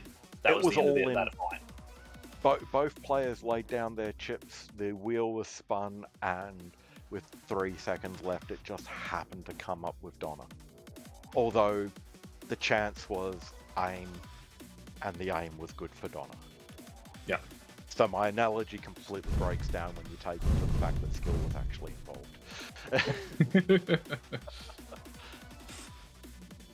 What a game. Panicked we were going to miss that at the start. Thought it was going one way initially, and then... Yeah, it was now a very back and forth sort of match. It was an interesting one, but this is the one I'm excited for. Yeah, I've put the bias out many times before. I've said it before, but I'm putting my money. I'm even going to put my prediction on Blood Cove here. It's going to Redoxide with the clutch. Oh, you say that. 5,000 points and putting it straight on. Oh, this is... I'll double it. Make it 10. I'm confident on this one. 10,000 points on Redoxide. That's how confident I am he's going to take this with the clutch. I think this is too close to call, to be honest. I wouldn't be willing to put any money on this. Both players are on a map they're good on. Both with champions they're really good with. Like, I'd be surprised if we don't see some classic Kuachi plays coming out from Donna in this map. And just, you know, standard clutch bullshit is obviously going to happen, so... Well, that's the thing, though, is because Donna needs... Because we were saying before, if Donna's going to sit there and use his Ghost Walk only defensively, that means that Redoxo's going to have shields more available to him because he's going to be able to get all these extra bubbles. So, you know, unless he's so far on backward that he's forced to push it, push that Ghost Walk every single time it's up, in which case... If that's the situation you're in a really bad spot. So, but I don't think Donna's going to be using. I don't think Donna's going to be using the Ghost Walk purely defensively. I think we're going to see some scenarios where Donna's going to probably go for the inside out at some point. I reckon. I see Donna here in chat saying that. Forget I invented the Nix. He invented it, guys. So invented. Look, he wrote the code. You are. Kuachi wrote the putting code. In big words there, mate, and I expect you to come. Look, I expect you to lose because of my points, but no, all bias aside, this could be a really fun match. Yeah, Kuachi two pretty much sort of opposite rights of Donna champions. nearly forked it. Yeah, and the thing too that's interesting is when you think about like the early stages of this game, Clutch was such a big Nix counter, right? You could see the invis through the shield, like the old days. Most people there wouldn't even remember that. Oh, yeah. That was like beta time. But anyway, both players are ready. Let's launch into it. I'm super hyped for this map. So do you think that means, Dazbok, it sounds like you're going for a Donna victory here. I think we're going to see 10 minutes of overtime and we're not going to care who wins. Because it's going to be freaking amazing. I think Red's going to put in the pace and he's not going to allow that to happen. Yeah. I take that back. I don't think Donna has the patience for 10 minutes of overtime. I think we're going to see 11 minutes. So, 10-minute match, 1 minute of overtime before Donna goes fuck this. I think it's not even gonna go to overtime, to be honest. I think this could be either... With how messy they played the first two maps, this is just going to be a brawl. Yeah, these two players, they don't want to have, like, they're not going to play this slow, cool, calm, and collected. They're going to just go in, they're going to hit shots, they're going to, like, they're going to want to have highlight videos. Yep. They're expecting, I expect to have at least the next season's highlight video, they want at least 3 clips per map. That's what they're probably going for. And let's start on Nyx. Let's give it to Nyx here. I think we're going to see Red for the rest of the map. I'm sorry, Donna. But, he gets a good swarm.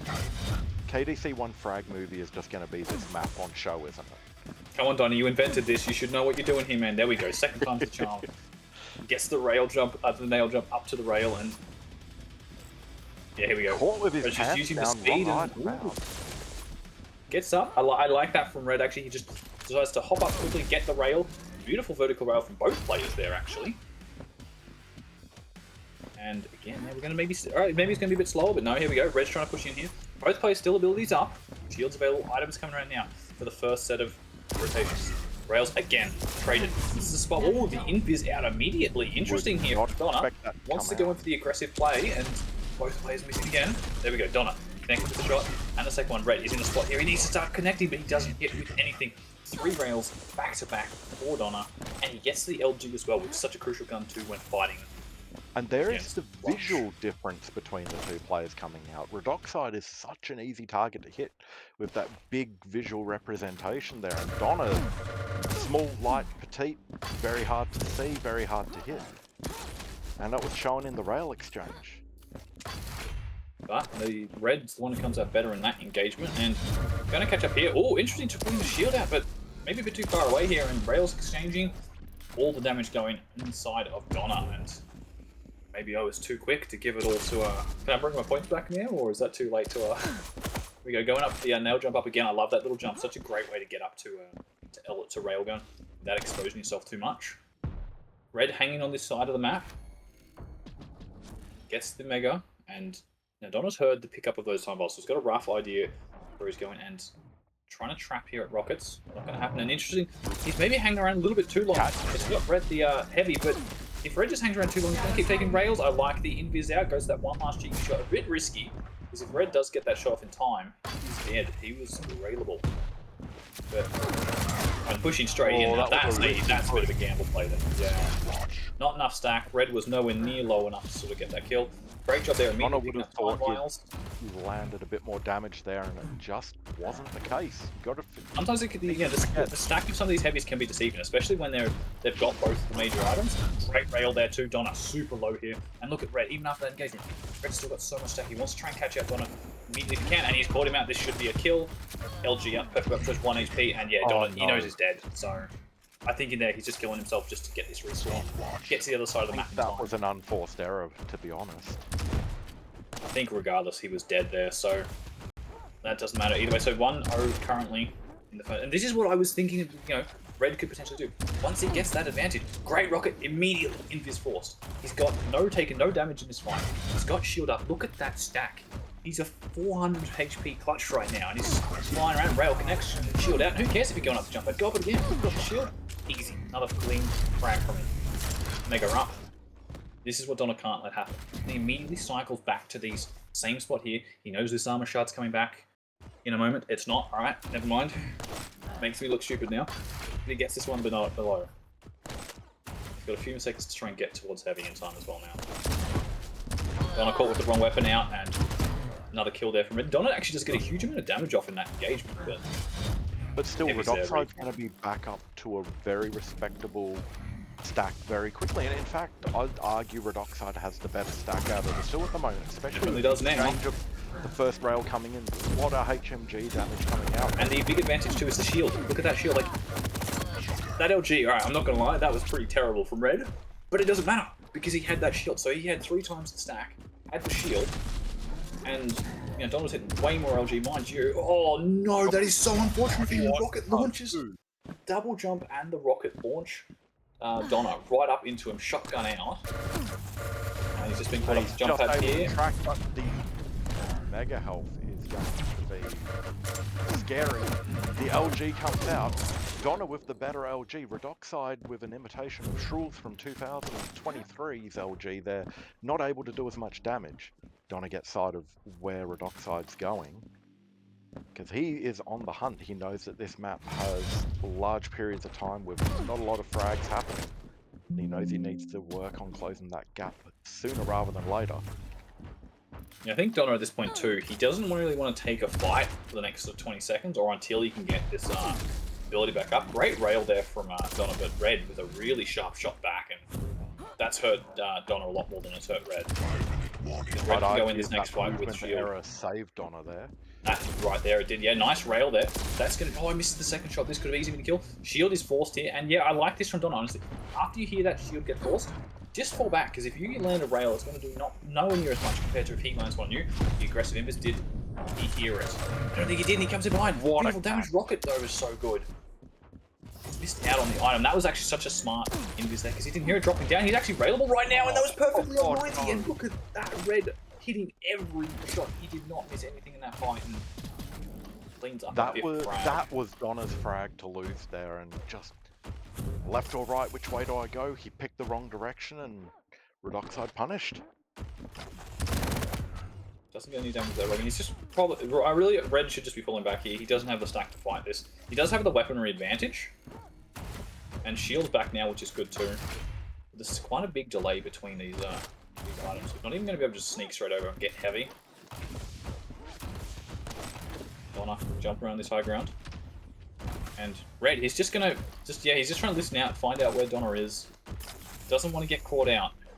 Taking a rail right now is in a bad spot for Red. He's pretty much just picked up all the armor on the map. And listening out. Taking the position, great rocket. And the second one would have connected, but the Invis comes out. The question is, is he gonna read where Donna is? Donna hangs around on the Mega and with damage from beneath. Donna gonna punish where he stayed? That's the question. He's unable to land the rail, but Redoxide gets the rail on him. But the damage from both players is immense. They're gonna have to go a bit defensive here. This is working in Redoxide's favour, being 3 up with only 4 minutes left. 3 minutes left. The entrance rocket and the pole. Yeah, just wow. 3 beautiful rockets from Red. Cleans up that other frag, and again, where's this next one? Donna, you invented it, mate. We're waiting to see it. If I'm allowed to call it the Gen Z aim, can I call it the Millennial Rockets? I think that's fair enough. Right now, rails will almost kill for both players. Donna was actually railable in that spot. Red forced to fall back, and yeah, I think if he just keeps playing this bit of a defensive game here, he's got the shield up. Donna's got to try and push in here. He doesn't have a shot plus the shield. Perfect time to pop the shield. Yeah, nice. Clean kill there. There is the counter. And that's the GG. Yeah. GG scored, yeah. Smart move by Donna. Yeah, no, that tried to push up there, and I think that was maybe a little bit too aggressive. I don't think he was quite at the time where he had to start forcing those sort of plays yet, Donna. I think he still had a little bit of time left. But Red was just sort of trying to get himself into a position where he was sort of blocking. Red lost all his points. Well, Red, I got them all, thank you. So I appreciate it. Imagine betting against yourself. See, betting against yourself's fine though, because then you win, you feel good because you won. But if you lose, at least you get points. So it's a win-win. I feel you, man. But I do appreciate the points, thank you. Redoxide played his game then. He didn't get lulled into what Donna was attempting to do, which was getting him to play his game. He didn't take the bait. He played the clutch game. He played the clutch game well. Yeah, that's the thing. I think he really did play that. He played it. Yeah, played pretty much. But like Donna just couldn't really get to a spot where he had enough sort of stack to compete against it, right? Because once you pop that shield, you've got so much effective HP that it's just so hard to take some of these fights. And I think that's the advantage that the clutch really just gave Red in that fight. Was the fact Link, there's nothing on the back of my shirt, mate. It's just a generic Kmart t-shirt from 22. So, Corrupted Keep, Redoxide on the Death Knight, Donna on the Galena. Yeah. What do you think is going to happen here? The rail is now taken out of the contention. We're literally going to have a case of those Millennial Rockets taking on that Gen Z LG aim.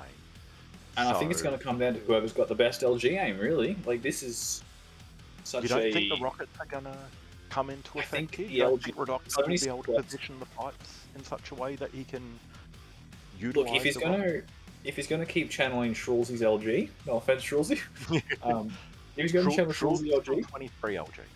then oh, there you go, you're right. 23 Shrawlsy LG. Pre-glam up Shrawls. Then he's gonna have to, but he's gonna have to play around those rocket games, right? Because like Red played really well, but his LG didn't look super. He didn't look super confident on it last match. And this is a map where LG is such a powerful tool that if if you're not feeling confident on it, you do have to play around your other weapon choices. And because there's no rail, that leaves you with pretty much just the rockets. So you got to play these sort of close range engagements. I think we might see situations where Red's going to hide around these corners, pull out the flame strike rocket combo, try and get that big burst damage off really fast. And there's not a huge amount of situations where Ghislaine is going to be able to probably get huge totem stacks. I don't think Red's going to allow that to happen. He's a pretty proactive player. He's going to be pretty aware of everything that's going on in the map. Do you think we're going to see some aggressive totem usage then, as opposed to the more defensive? Potentially, yeah, he might have to just sort of chuck them. Yeah, I think we're going to have to see totems, go out through, like maybe like to TP exit, just stuff to maybe either block it off or, if Red does want to go through it, he's going to have to just take that little bit of extra damage, and that's just going to be how he's going to have to use him. Because I don't think Red's going to allow the triple totems to come. This map's not big enough to get them in all those like cheeky little hidey holes, and it's not like a Ruins of Sarnath, right, where you've got 3 levels where you can chuck totems in all sorts of places and hide them anywhere you want. So yeah, I think I'm leaning. I've got to say, I have to lean towards Red. I think on this one, he's been playing really well. Red's definitely going to be in the better mindset going into this map as well. I mean, Yeah, he has map point, serious point, right? Yes. It's 2-1 up right now for Red. So if he takes this map, that's the set for him. What are you thinking, Corvinius? I've got to say, with how messy the games and how brawly the games have been so far, it's going to be probably like a 5-frag difference game in the end, because CK is snowbally, but we won't really see a victor up until like 8 or 9 minutes. I'm certain. Yeah, let's start on Redoxide, who has got this nail spawn. He's going to come straight in for Mega here, and Donna's got rockets, but if Donna's not careful, he might actually get good. He opts to go leave straight away. Goes straight over to the flame strike comes out, rockets for good too. And the totem comes out just to remove that burn proc. I like that. Take as little damage as possible in that fight. And Donna's actually pushing straight, but Red, 2 fantastic rockets, direct after direct, and Donna stack crippled. There's no armor up either, and Red's going to sit here and wait for this next armor shot. He's going to try and just repeat the same cycle. Both players were railable for a for a small time there. Obviously, no rail available. That's the thing. Yeah, you can play it a bit differently here. You don't have to worry about those rail angles.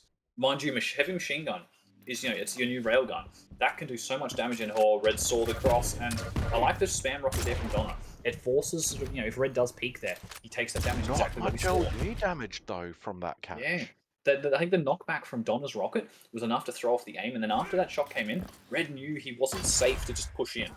So Donna was ready for it. Good play. Oh, the great rocket from above. The self-damage, and Donna turning that into a successful frag. And Donna did all that too, and he still hasn't even picked up LG. Look at this, he's got 1 rocket left, and that's all he has. There goes his last rocket, but wow, did he make it work? That final shot, Red, there we go. Nice one in return as well. Donna needs to go get himself this LG, and Red's going to try and pull him off it. He gets this ammo box here, finally gets a few more rockets, but still, no LG. Does he need this LG? What he's been doing so far without it has been absolutely amazing. Yeah, and that was a really nice HMG there, just hitting everything. I think that may have been his first totem of the map as well. Yeah, other than that first initial one he threw down just to get rid of that burn proc, which got destroyed almost instantly. That's the first one, there we go, and the LG coming out. Machine gun back from Red though was actually really good. And he actually came out on top of that fight, forced on back. There goes the totem too. Now Red is on the low ground in this spot. Donna's going to try and abuse that. Flame strike comes down on top of Mega. Try and just delay him, and the rocket doesn't quite connect. Dropping straight down, and wow, the rocket from below does a huge amount of damage to Donna. I don't think he expected that to do anywhere near as much. Yeah, I think he's a little bit confused by that. Yeah, I would be too, and I was watching it, and yeah, I think Donna taking a huge amount of damage here, and Red's just going to keep pushing. He's not going to stop pressing W. Off the spawn frag. Looks like Donna's delayed When you his have a spawn. stack like that, do you really need to... Goes for the LG. float, not successful, the LGs are exchanged. He 2-2 picks up now, that Donna. Mega though, you know, not at a great Donna time. just pushing in Flame and- strike and pushing him out. Flame strike, not even allowing him to go out the map in time. Burns down. Good machine gun coming in from Donna, but allows Red. He picks up that other shard there. G5 running for LG, and ooh, LGs were really strong there. Stronger for Donna, but Red had the stack. 4-2 now, and yeah, Donna's going to keep sort of Donna aggressing gonna here. push this? No? I don't think he should push. I think he should just keep the. This is exactly I think what he should do. Keep the aggression on in this spot. He knows that Red's not super healthy, and he can probably bully him off that item, which is exactly what he's done. The LG comes out again, same sort of deal. Not super healthy, and he can force Red back a bit. And yeah, again, he wins this item just by putting pressure on him. He doesn't fully engage it. The LG out the jump pad. And It's a lot of damage. Flame strike with force packet. Oh, that was a really big rocket. Yeah, he's going to wait there for the flames to go away. That's the smart move to do. Gets that armor shard. And he should also Works get this in real Mega as life a as reward as well. There we go. Very nice from Donna. That was a clean, good kill for him. Got the Mega afterwards. And Almost caught a little bit unaware of the wrong weapon out, but that's a lot of damage coming out from Donna. Who needs rail when you can do that? Like, and there we go. 4-4. Super, super clean. Didn't take a point of damage, and that's what he wants, right? Look at that stack ready for this next fight. A few nails coming from Red, not connecting. I don't even think Donna saw them. He stocks himself back up on the most important item in this map, the LG. And he catches Red as he jumps through the rocket room. He's got that Mega to fall back on. And he catches Red. That was unaware, a hands superb down, rocket hits the jump just shaft. there. Red just Dead not ready for ball, that. HMG coming out. Red just doesn't know which way Donna's coming at him. Yeah, Donna's really turning. So yeah, it started out a little bit rough for him there. I think Red got a few good kills there, and looked like maybe getting Donna's mental game. But he's switched everything back on, and he's focusing again. He's really making this all work for him. Down beneath, Flame Strike comes out. He does pick up the Mega, and it won't matter because he's got that totem immediately in the going block. One good thing, oh, beautiful HMG, just hitting every shot. Red's damage in turn was good, but Let's just take a minute to point out how smart Donna is using the totems here. We were like, is he going to be using them aggressively, defensively? No, he's using them as a direct counter. Redoxide sets him on fire. No, I'm not on fire anymore. I've got a portable fire extinguisher on me. And it's just allowing him to enter these fights with so much confidence. And a little bit of stack extra that you can get from him after each fight. It's kind of similar, same thing you get with the Strog, right? Like just there, right? He's able to top himself up. Just here's that again, but oh my god, what was that rocket? How does he hit that? That's not alright. That shouldn't be the thing. I didn't even see him flick. I just saw the death. I thought that's a kill for Red for sure. Somebody clipped that and put that in medium. That was amazing. Either way, as amazing as it was a mutual, so I think the mutual has actually definitely worked in Red's favour, so I'm sorry for Donna. Like, you've got a clip there, but that's all that really came out of it. Anyway, he's got the rocket advantage here. Great damage from the far back. Red will get that kill, but at what cost? That's a huge amount of damage from him. At 19 HP, Heavy is there for him. And Donna's in the better position here. We're 6 minutes in, 2 frags in it. Not a lot. Sweet FA, some would say. But I'll say, especially on this map, you can chain a couple of frags together and, 20 seconds is enough to get 3 kills almost, so no one should be up. Both players having LG, so there's no point in Donna really defending the LG spawn from him, but Donna's got his fire extinguisher back up. Redoxide springs his trap. And Donna puts out the fire, gets the armor, and he's going to be ready. Ducks out of the way to armor up, catches Red with that LG, floating a little bit Redoxide with the shaft directly to the rear. Nothing Donna can do, can't turn around in time and just has to take it. This is such a risky push for Donna. He does not need to be here. And, he's got the totem there, which does bolster his stack a tiny bit. But when you're enough, Red jumps on, he sees it at the last second, tries to get a rocket off, but I think he did take the damage there. One way to clear out a totem.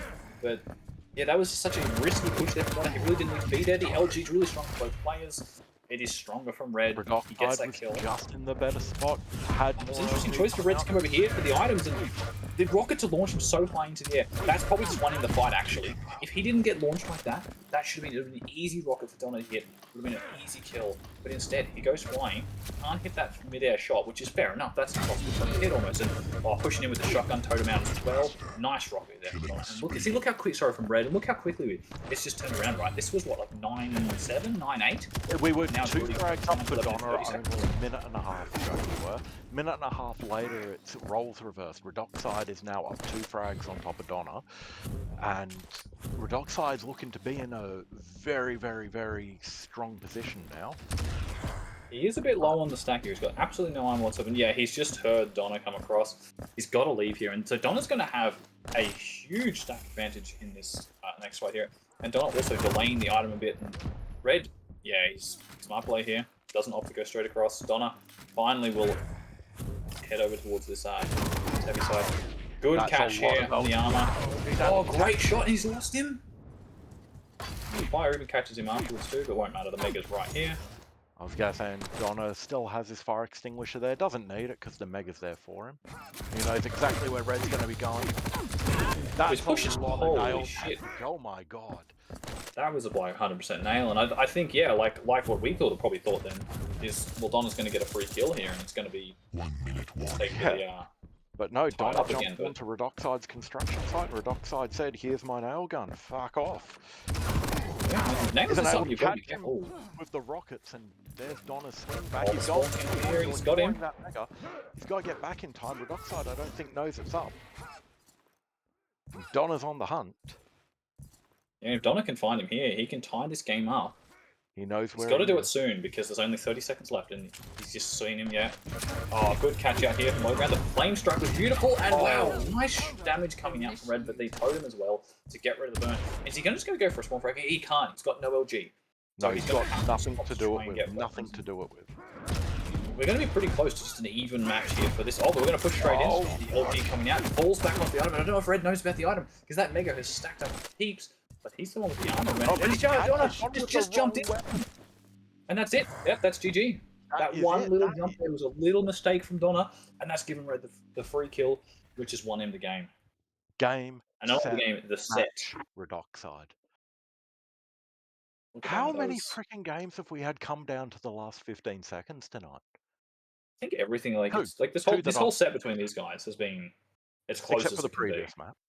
The previous map finished at 7 minutes, but Well, yeah, but you know they've been close games overall. Though. Like it's just it could have gone either way. It's the same thing we said with that like Awoken match, right? Down a little. Like even if the scoreboard doesn't necessarily show it, these have been pretty close games. And again, yeah, go back and look at the HP at the end of each frag, regardless of which side did the frag. That's what tells the real story of the game that we just witnessed. These two are incredibly talented and they're incredible players, and that's what we got to watch and experience. And my daughter's yelling at me to be quiet, so I've got to tone it down a little bit. Is your daughter not watching the stats? What? No, she's meant to be asleep, mate. It's a kinder Not day even getting tomorrow. not even getting to stay up late for the Quake finals. Come on. No, for the finals she can, not for the not for the players. semis. Yeah. Not for the early. Oh, okay. But here we go. That's our second set for the night. Down. Redoxide taking it 3-1. Yeah, what a great set. Final set we're going on to now. Yeah, Salty versus Thundermonk. exactly. Oh my. The paper. Who's gonna win this on paper though? That's a very good question. Well, I can't make any Gen Z versus Millennial jokes again because it's Gen Z versus Gen Z now. It must be tough for you then. No, I'm just thinking about what I've seen from these two in the past. I think Thunder is probably the stronger player in general, but I'd argue he has the weaker mental game. Not This much. is gonna be such a hard match. Yeah, these two are both they're gonna just go in like brawling. This is gonna be a brawl. No, Which I is fun to disagree. I do. think we're gonna You don't think see. this? I You reckon think this we're is going gonna to be? see some thoughtful plays here from Ooh, both okay. players. I think Thunder's known, both Thunder and Salty are known for creative play styles and not just throwing matches. Does anyone Unless know what Salty's name is right now? By the way, Fortnite, Riz, something something. Yeah, like I'm looking online. He's not online at the moment. Thunder's online. But I don't see Salty online. I remember when we were at Fortress a few weeks ago and he came online with us, it was a case of pure confusion of what the hell's his name now. Who would spend $10 to change their name to that? yeah. I mean, his name in Oh, the well, bracket is also quite funny, isn't it? Yeah, we There's don't know some where he comes up really- with all these things, so. I mean, it's I creative, I'll don't give know him if that. funny is quite the word I'd use, but there's some very creative names in all Yeah. the brackets across all the divisions at the moment. Let's just pretend it's his 3 favorite things in the world.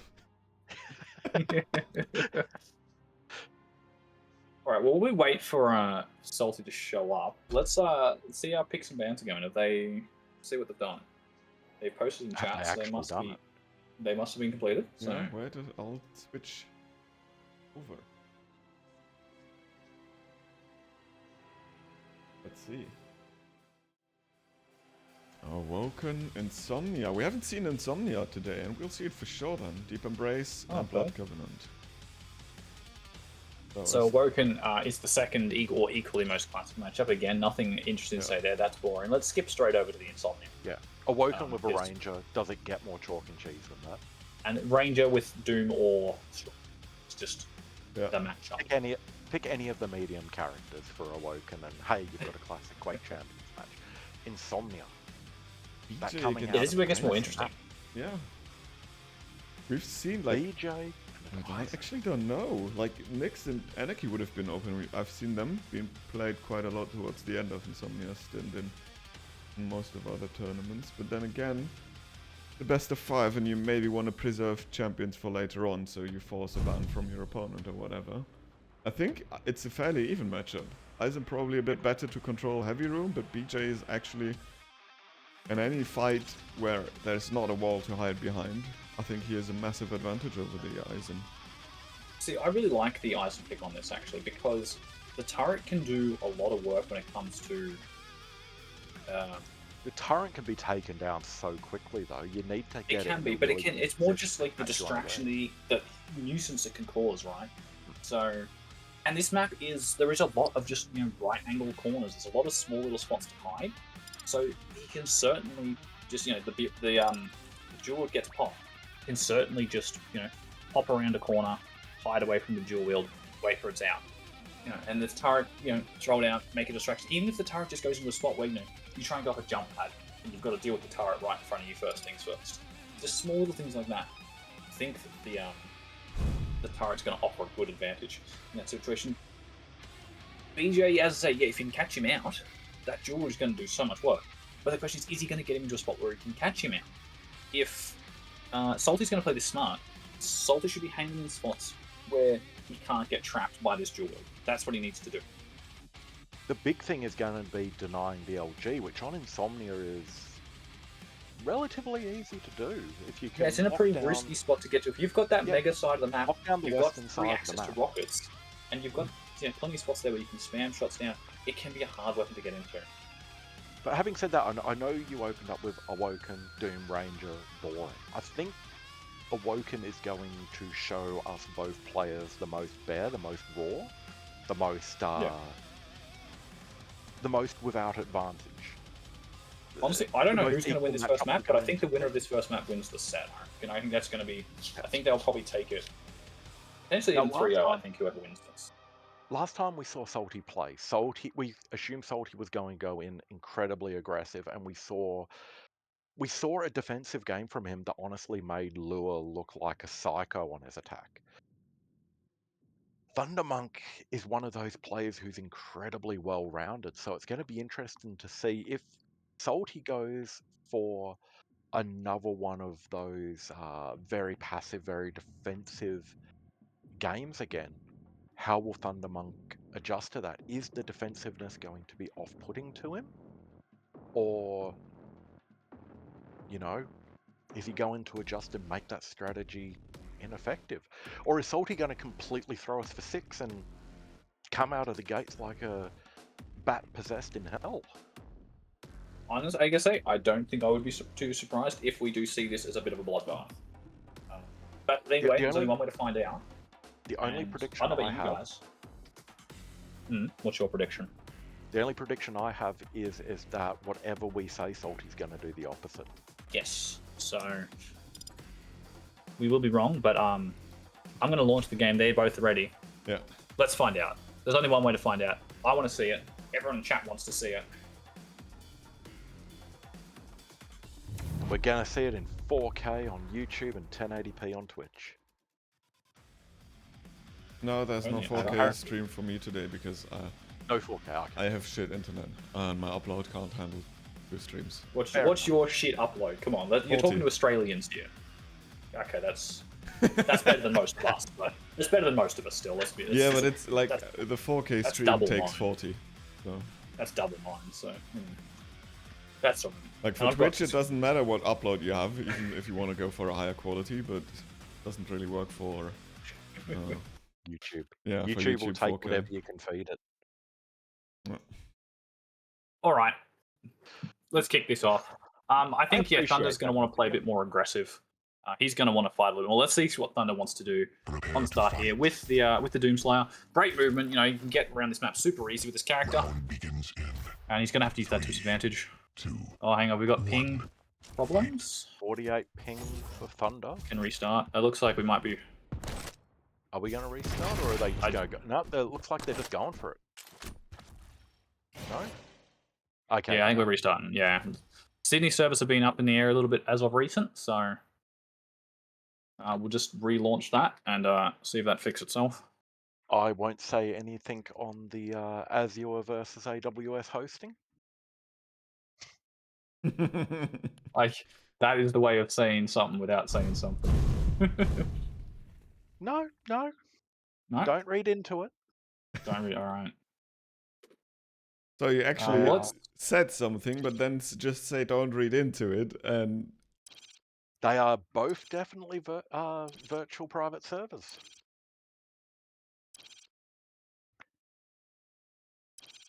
All right, let's launch back in and see if this is a better.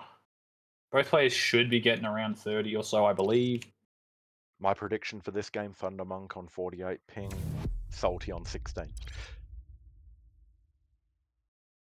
I think if I just hope this if this doesn't get to, because I think Thunder is also quite like some of the other players, quite an emotional player. I see Crashaw in the chat. That's a name I haven't seen in years.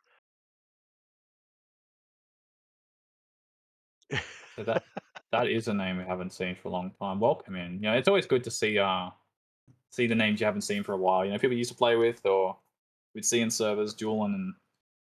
You go back to my early 2019 and 2020 streams, I've got that many streams with Crash where we were just playing against each other, and then he disappeared. Anyway, back into this. You wanted to start with Thunder. I'm going to let you take it away, Fuzzy. I can now. They're both now on ping, so we're going. Oh no, hang on, it's reset. I'm like sick of it. One more. We'll let them decide if they're going to go back to lobby. We're going back to lobby. We're going back to lobby one more time. We'll get Thunder to restart. I know Lure was having this issue last night. We did a Saturday stream if everyone caught it. The bot will be on kuachicups Twitch. Lure just did a restart and seemed to fix it. Like full restart of Quake or just restart of just game restart. Good to know.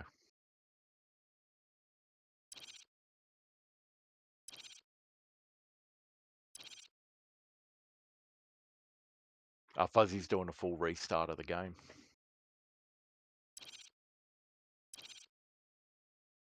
I don't know if there's much more we can vamp about for this match. We've said pretty much everything we can. Well, let's have a quick look at what the rest. Let's go through the rest of them. that we have. And so we're moving on after this one. We're moving on to Corrupted Keep. We're going to see Scale versus Anarchy. That could be a rough one for Thunder on the Anarchy, I feel. Yeah, especially if there's a lot of LG damage that could happen, but Anarchy can be a bit of a tough cookie to hit. That is So- true, but I think both these players, they've got the aim. They're strong hitters, they're hard hitters. So I think the stack advantage, maybe the speed of being able to just that the ability to get around those corners, set a little trap, the rocket charge combo sort of thing could potentially do a lot of damage to this Mike? Anarchy. And Both I players think are Thunder's going to have to be restarting their careful. game because servers are cooked. Do you think, Fuzzy, with these players guys just here, didn't we're want going to to see play. more than 3 match? Do you think we're going to see more than 3 maps with these two? I hope we see all 5, but do you think we're going to see more than 3? I can definitely see this going down 0-3 either side. But that being said, it's so hard to predict with these guys. I think these two are so evenly matched. I That, think you could you're have a right, night where yeah. you get 5 maps and a night where you get 3 maps quite easily. So I don't think we're going to see a 1-3. I think we'll see either a 3-0 or a 3-2. yeah, it's either going to be close to down the wire the whole way, or over as quick as we can. I hope, for the sake of the stream and all that, we get full length. And- We want to see all 3. It's going to be more exciting. A little bit more action.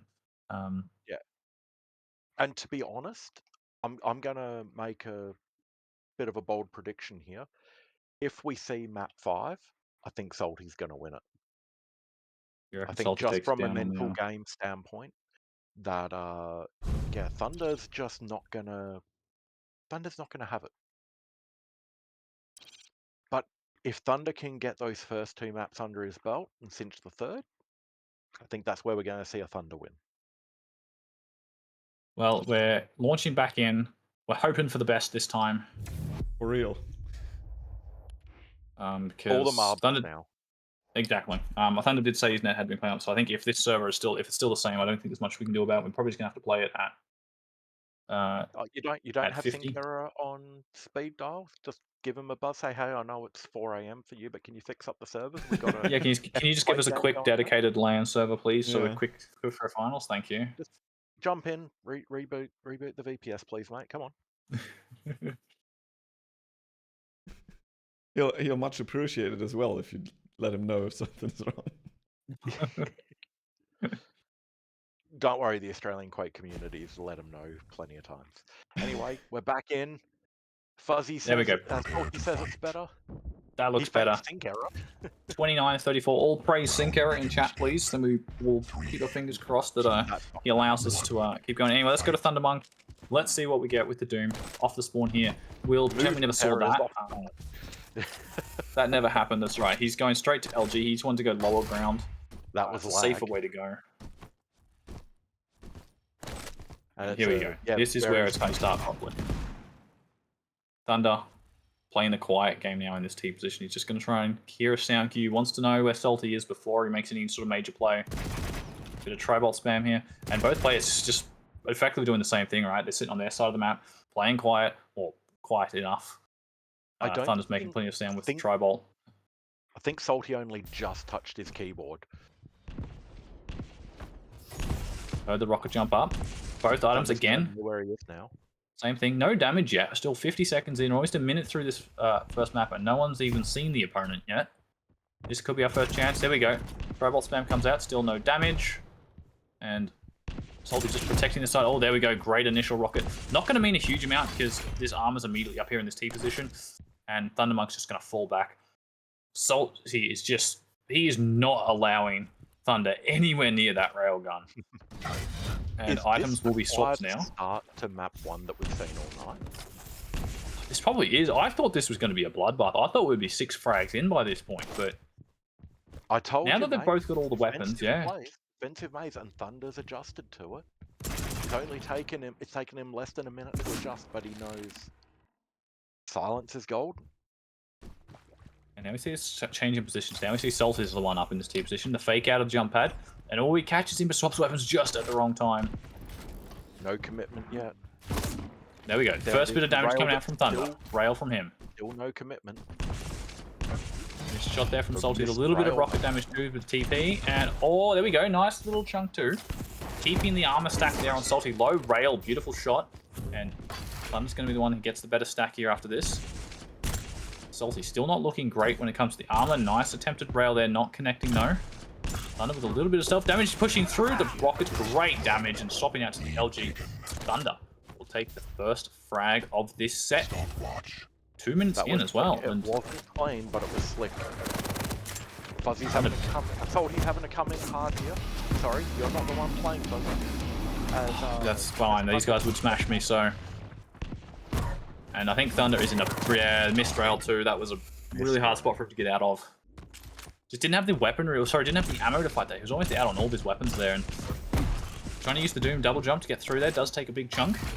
But has forced Salty back again into this LG room, which is a common spot where you get forced back into when you're, relying and trying to get stack. There's plenty of health and armor over there. And quiet play here. Here's the approaching Doom. Oh, rocket jumps up, rail out with Thunder. Aggressive. Yeah, Thunder getting caught with rail, and as soon as he takes that first shot, even though he connects with it, there's nothing he can do for that sort of next second or so, second and a half, and Salty's able to capitalize off that and get a good amount of damage off. And again, quiet play here. I like this. He's just setting these traps, waiting for Thunder to approach. Doesn't hear anything, so he's going to move over to the T position here, try and get some more intel. Doesn't want to freely give up this next heavy either, so looks like it's probably going to be in position to take as well. Thunder not able to fight for it. Oh, nice rail coming out. Thunder there. Nothing in return from Salty. One rail is really all that's in this to tie our stacks. 1-1. 1-1. 15 seconds shy of the 4-minute mark.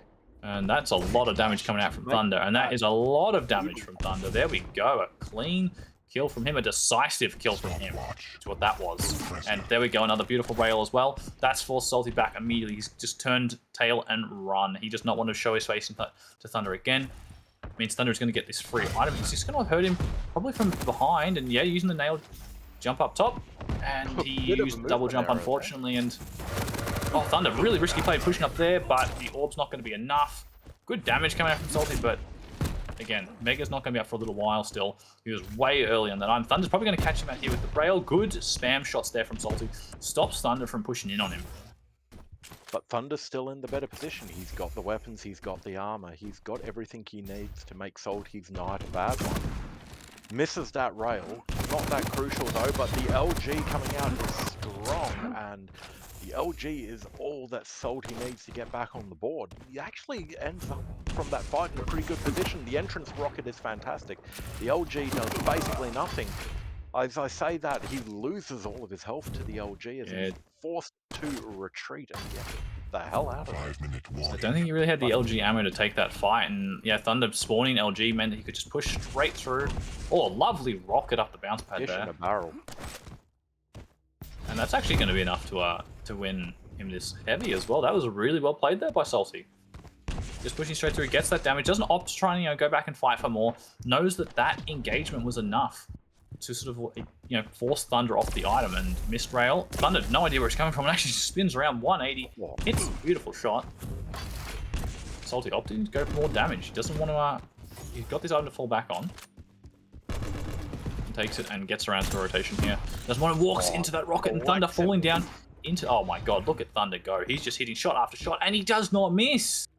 Thunder is just hitting everything, trying to go for the small rail here as well. Tonight, 55% to Salty's 20% on the rail. That is going to make a difference. Salty's LG is absolutely fantastic tonight, 42%, but what does that amount of LG damage matter if you're not able to seal the deal? The thing too is also, that's what I think Thunder knows, Salty's LG is working wonders right now. So take the fight at the range where the rail is working, take the fight that you're winning. And for him right now, he's winning this rail duel. So keep fighting there. Okay, take these long range battles. Don't allow Salty to get in range where this LG is going to make it work for him. And there we go again. Love the nail jump up. Goes straight over the side of the map between the tri-bolt shots too. Takes very little damage. And again, Salty still on the back foot here.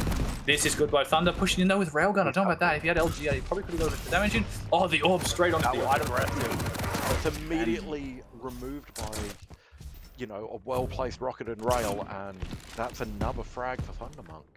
Thunder can't hang around here though. He's got to run. He's got no health. Does stack up on this side of the map here. Gets a little bit of ammo, which he desperately needed. Yeah, just playing out for those sound cues. Does not want to push in too aggressively, especially at this stage of the map. Cannot afford to start throwing more frags. That could have been terrible. Salty there. He sees the shoulder, doesn't quite connect. Thunder, unfortunate for him, he could have got a beautiful rail there, which would have just immediately removed that mega stack. Great rocket, and a second one too to double jump working wonders. That rocket somehow not connecting. I think he gave him a haircut. And beautiful rail there from Thunder, reading that perfectly. Salty trying to push around the corner. Nice rail too off the spawn. Can he get the second? He cannot. And I think it's a bit of a desperation push here from Salty, but how does he win that so cleanly? Desperation is the deal of the day. It comes down to what we're talking about with that LG damage. Salty's just hitting so much with it that as soon as they were in range where it was LGs only, Salty had the upper hand and was able to capitalize on that. The big problem for Salty though was he got that kill, but then he left Mega. He didn't have timing on it. So even though he got the advantage of the kill, Thunder immediately picked up the Mega and then had a massive stack advantage again. So, and then he's just sitting in this central position. Great rocket, going on the bounce pad, getting forced onto it, and then look, immediate rail. And yeah, Salty, I don't know if that was a bit of a rage spam rail there. I think I would be sure on that too. It's really annoying, and immediately he's being pushed straight back out of the map. Yeah, so if you're Salty at this point, with the way Thunder's playing and your more passive style of gameplay not really working to your advantage, what do you do to get back into this? Honestly, I think at this point with the shots he's hitting, I don't think he can do much, right? Like with this much time left, look at that. He's just read him perfectly every single time. Yeah, GG minute comes 15 out. left on the clock. The GG comes out, and Salty is. That was the rail game from Thunder, which won him that. Like, look how many shots he was hitting. Every time Salty was peeking, he'd take 2 rails. Thunder was reading where he was going so perfectly. He wasn't allowing Salty to get around the map at all. He was just constantly getting battered with rails. And yes, when Salty got in close, he brought the LG out, he brought the orb out, he was making it work fantastically. So much damage was going for him. Yeah, that wasn't a 50% rail because he took 2 shots with the rail. That was a 50% rail on a rail-heavy run from Thunder. Yeah. Truly awesome work from him. Yeah, no, really impressive, really impressive. Insomnia, Eisen, BJ. Whose pick was Insomnia again? And whose pick was Awoken? That is a good question. Salty picked Awoken. Yeah. Salty picked Awoken. So that was Salty's map down. So this is Thunder's choice that we're going into now. Yeah, and this is one of those maps where I feel like players have either played it a bunch and they're confident on it, or they haven't really played it that much, and it's it's an interesting map. We'll say that it definitely requires sort of a an understanding of the map to be able to play this well. And I think if you're playing against someone who does really know this map, the ins and outs of this map, it's kind of like it's similar in a way to like the Deep Embrace, right? If you play against someone who specializes in that map, it is such a hard matchup because just the knowledge they have of the map. You're talking about. Right. Yes, exactly right. Yeah, and I feel like this map can also go in a similar kind of way. It could just be really, really hard if you don't understand this. So I hope, for Salty's sake, that he's put the practice in this map as well. He knows it.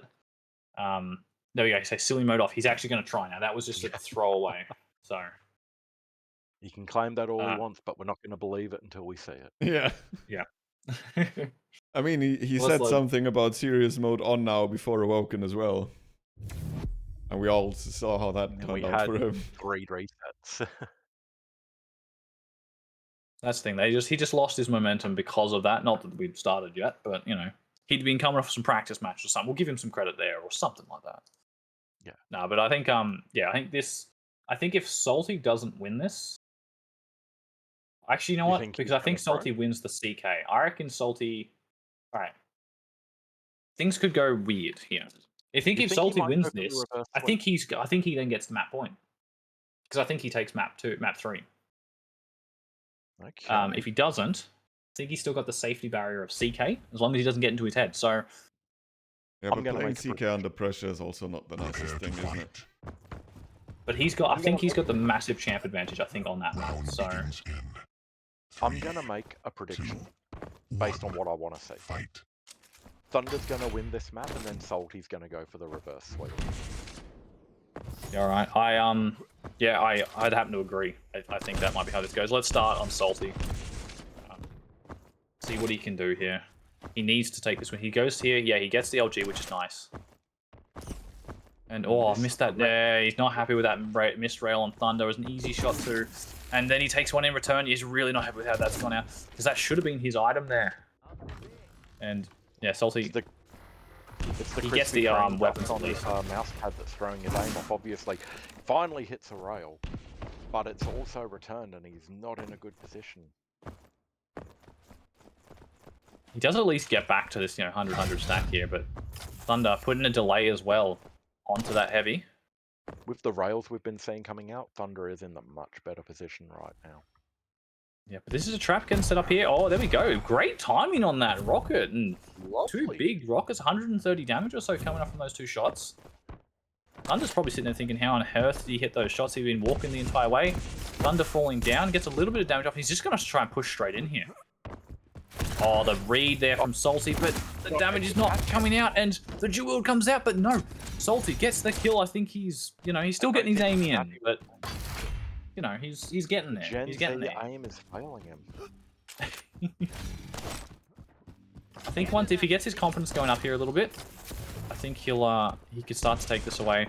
Good first kill for him, and the thing is, he's got plenty of stack left over as well after that kill. First rocket. Not connecting, trying to reach, listening out for where Thunder is. Trying to get some chip damage. Thunder exactly where he wants him.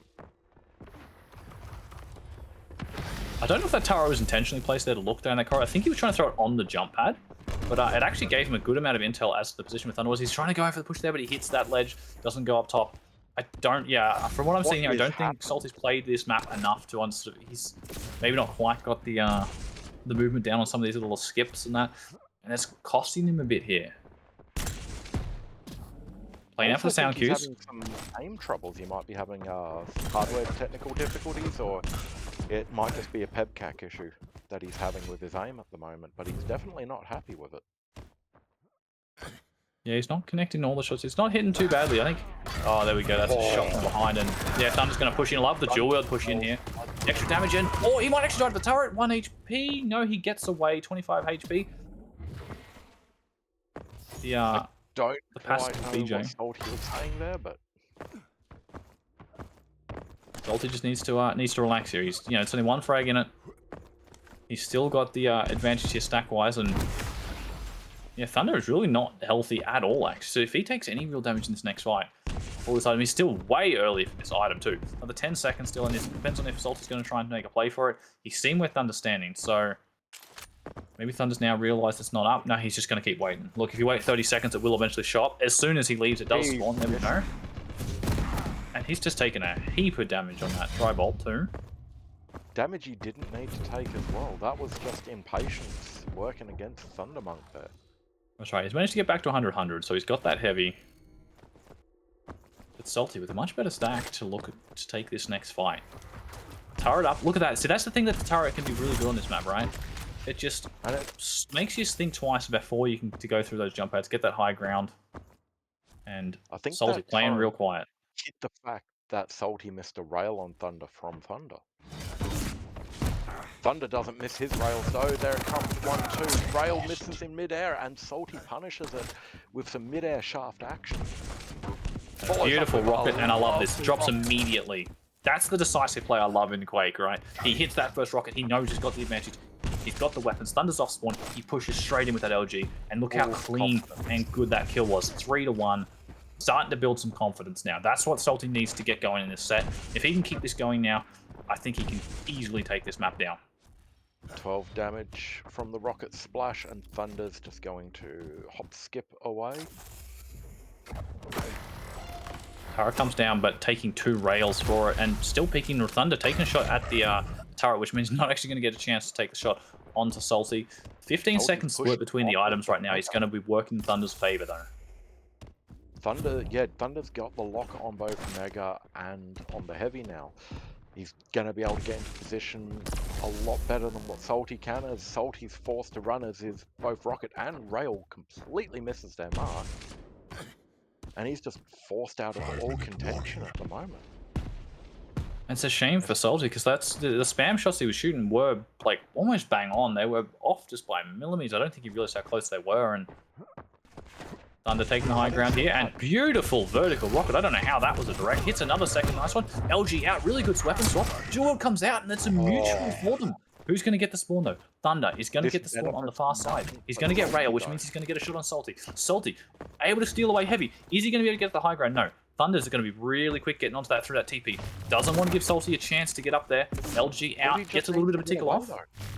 And oh, he's just going to go straight back up, and he's a little bit late though. The item's not ready, but the LG, Salty hitting absolutely everything. Shotgun out to clean it up. He does take a Rail in turn, but he gets the kill, and he gets away with it.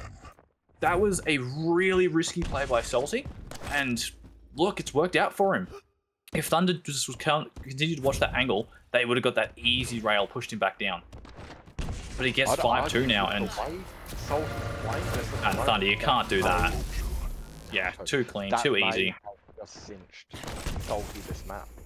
Yeah, is that a rage, play there from Thunder? Is Thunder just like stuff it? Let's just try and push in here, hope for the best. Yeah, exactly. Does he want this next map to come up? 6-2. That's quite a deficit on this map. Because as you were saying before, you're able just to keep away from your opponent, keep away from damage quite effectively. Yeah. And Salty's just taking his time here. This is the type of gameplay that suits him so well. Is that slow, methodical, calculated. And another thing I'd like to quickly point out direction to as well is the abilities here, right?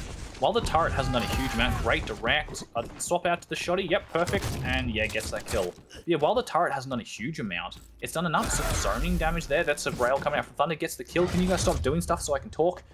Oh, there we go.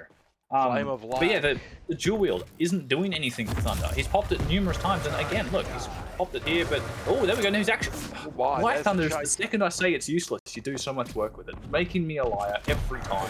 Pushing in here, but the rockets from Salty are strong. Not enough though. He took too much damage from that dual wield. And there we go. Now Thunder bringing it back to the floor. We've got 3. Oh, he catches him out in LG.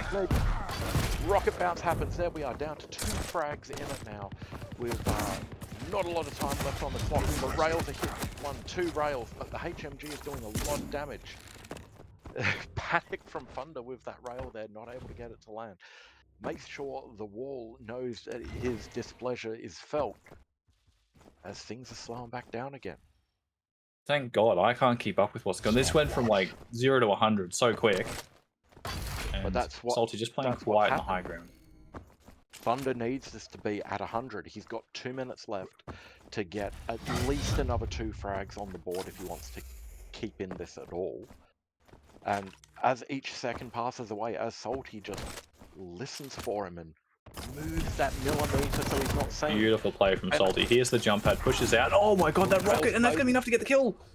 No, he gets caught with the LG, and that is, as Salty says, standard. He is very lucky that Thunder missed that shot. That would have killed. 1 rail from each player. Salty is low, but I like that Salty just falls back there. Right? He's got the items to fall back on. He can get these that armor shot. He can get the missed with the turret. No. There we go. Timmy putting in work.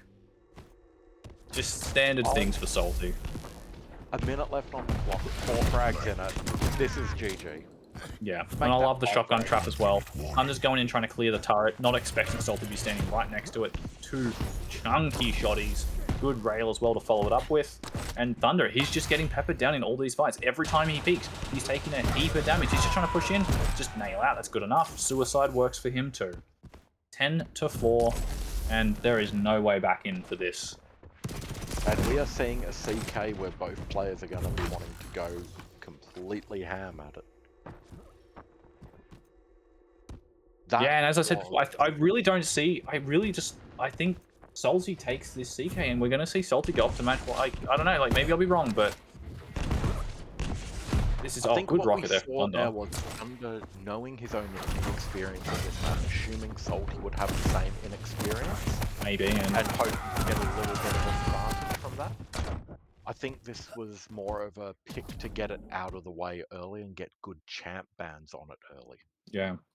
And we also saw the one thing that, the thing that on Awoken, right, that won Thunder that map was he was able to keep Salty at bay, keep him at range with the railgun, which is something he wasn't able to do at all on this map. He was still hitting 51% rail, right? Look, he shot 41 rails and hit 21 of them. But it wasn't able to force Salty back in any way.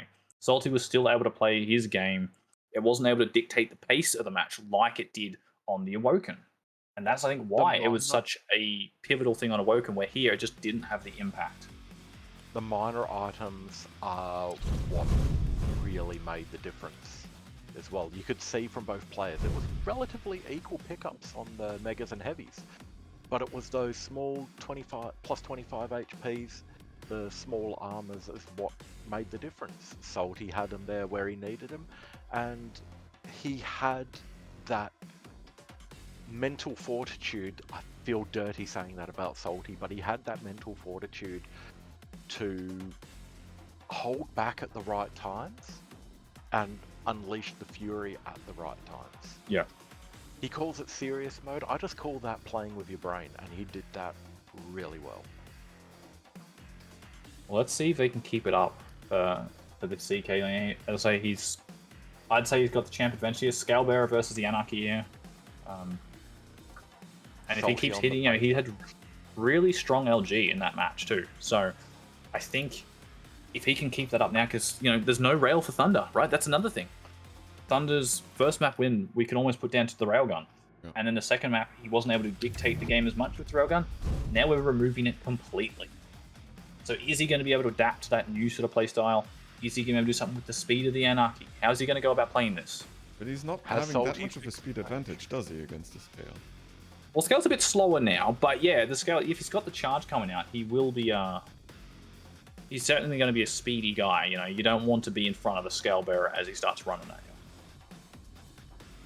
But, the health inject boost is always nice to have. So I think Thunder's going to have to start hitting real hard with his LG. This is words. Words are hard. Words are hard. It is true. That is a true statement. Also, Alright, let's start on Thundermonk. Round begins in I want to see what he's going to do with his Anarchy. 2. I think I'm going to sit back this map. Fight. Alright. Corvinius, you're in. Let's go then. Yeah, he spawns over at the Heavy. It's not the spawn that he certainly wants in this matchup. And Salty is bringing it right up to him, just forwarding with the LG and gets the first frag. And this is the worst start you could hope for as an Anarchy ever on this map. Picks up a light armor. It's almost immediately removed by Salty's LG again. And he has no weapons. Like, he needs to pick up Tribal to be able to fight on these ranges a little bit. And even then, he just can hit and run. And Salty's just going to sit on this side of the map. Look at this. He's going to be so content just sitting here, denying that LG. It's such a crucial tool on this map. And if Thunder never gets it, like, look, Thunder's been bullied off this side of the map. At least, there's not a lot of armor right now. Here we go. He's trying to push in, but no. He hears Salty coming back through again. Going back through, immediately restocking on this LG cells. And he's going to not even bother. Heavy is the next item up. Salty, look at this. He's just going to sit here. He will sit here until he hears Thunder approach again. He's here in the skateboard. And yep, he's just going to hang around. Look at that. Barely getting any mega health from that, but that doesn't matter. Because it's the LG is the crucial tool in this map.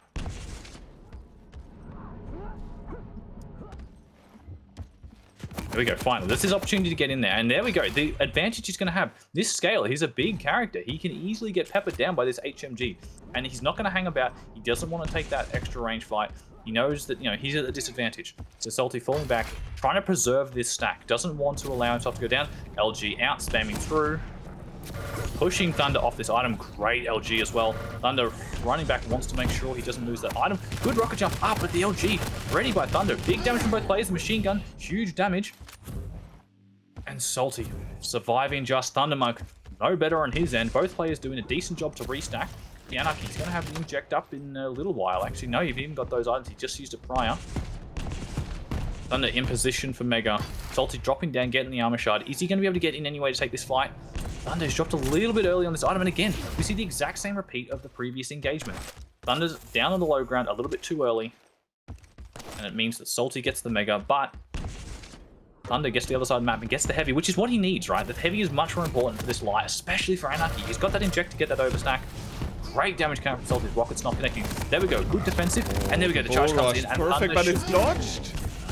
Wow, great movement from Thunder, and both players critically low. No one wants to peek in this situation, because if anyone peeks, a couple of machine gun bolts is all that's needed. Thunder gets the Mega, and most importantly for Thunder, yeah, he's got that side of the map right now. If he wants to leave that sort of on lock a little bit, he might want to now. Salty's got a little bit of LG. He's got a delay on this heavy. That is the big thing for him right now. He knows timing. Thunder's probably not going to have any idea of when that item pops up. And still as silent as possible. Does get the extra rockets. You may have heard that, but I think he was a little bit far away. Salty, he's just listening now for the sound of the, you can hear the Anarchy skateboard from far away, and oh, he's cut himself off now. I think this is a big mistake from him. He's allowed Thunder to take that side of the map, and Thunder opting in to come take this fight, and if he pushes in too far here, Rocket's coming out, the Scale Bearer charge is up. There we go. Picking it up, and yeah, good play by Salty, actually. Rather than necessarily pushing in for that, goes over here, gets that item. He's now secured a huge stack advantage. No, not much armor left on the map at all. Thunder coming straight in for what he hoped was the other armor shard, but instead he found a massively stacked Scale Bearer, which is not at all what he wanted to see. Yeah, Does pick up the armor, it was late. All gone. He didn't know it, and now it's gone because Salty was able to punish it immediately. Beautiful rocket placement. He knew he was gonna go for that health bubble, and it punished him with another death. And Salty right now is just, yeah, he's just bullying Thundermonk just too much. He's, you know, this bigger stack, his LG has just been, you know, even if they've got equal LG, right, a good rocket there from Thunder, and another one too, and a third. The pin comes out, he hits, but wow, okay, a trade. That's Thunder. I thought he was going to get that kill there. The charge was coming. I know there's the reduced damage, but I thought Thunder would have been able to get the LG kill, but not quite. He has, however, got the LG advantage right now. Salty, he will have the armor advantage. Thunder's got to look out for another armor shot before he takes any fight. Yeah, Salty's stack will be quite a bit bigger. Good rockets by both of them. Salty's just going in. He can be reckless now with the stack advantage he has. And the light armor that is up is the one that Thundermonk can't reach at the time.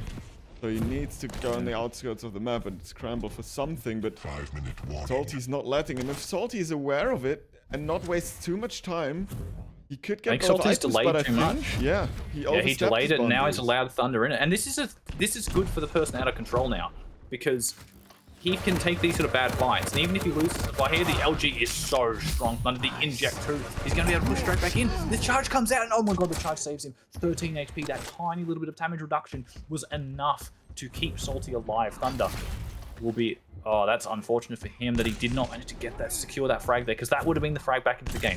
But as we were saying before, now that these items are synced, it means that the player out of control, he can get that item for free, right? He's got that Mega, so he's got something now at least. He's not completely thrown this map. Salty, he's sitting on a comfy, happy stack. 4 minutes to go. And he can probably start playing this maybe even... Like, this map can definitely, you know, sort of balloon out of proportion. You can get a few chain frags, but it's a lot harder on the heavies. Yeah, because you need to get the kills super clean, otherwise Scale will spawn with more stack than you have, and then... Exactly right. And if he gets a shotgun with charge off spawn, that's as powerful as, you know, you with an LG. So you've got to be really careful. Thunder has to play this pretty much perfectly, I think, from here on for him to get back into this.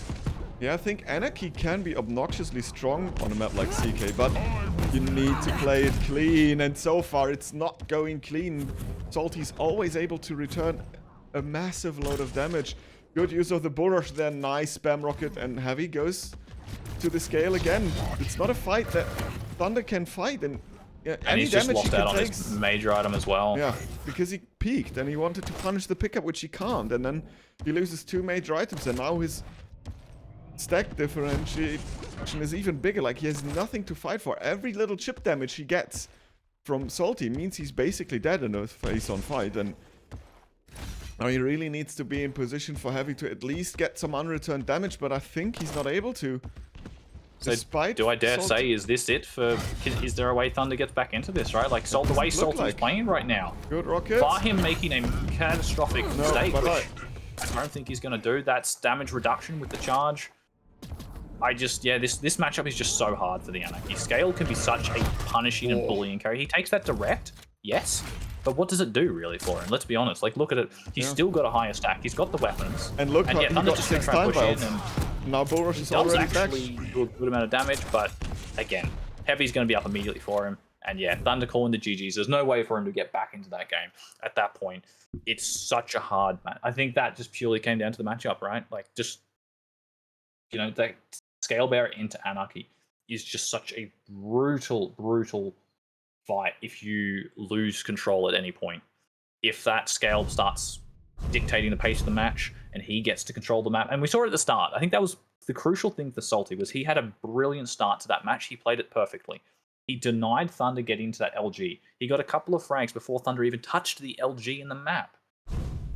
And yes, he had the Heavy, which was good for him, but it wasn't enough to get anything going. That little bit of stack extra was negated effect pretty much by the charge. Yeah, I think the biggest issue was that he never was able to bait the charge out and then create another fight after that. Yeah, exactly right. It's almost like, you know, it's kind of like how the whole Nyx scenario. You know, you've got to get that fight, you've got to get that Ghost Walk out, and then you got to take your fight. Yeah. Scaleberry with that, just because even if Salty got into a rough spot, right, he could almost just charge out of there and walk away. That damage reduction really stacks up. So, I see you in chat, mate. And yeah, he just didn't get Monsoon frantic. Oh, taking me back. Galang. But anyway, let's keep going. So we are now moving on to map 4. 2-1 Salty's favor, and yeah, this is on the line now for Thundermonk. Thundermonk's got to take this. We are playing light v light now. We're a lot more even on the stacks here, but this is again two very great champions for this map. You see the slash, you get the speed. The Nyx. To go with my prediction, I've got to support Thundermonk on this one. I said that we're not going to have a 3-1. I said it's going to be true. A 3-2. You did say you were pretty confident on that.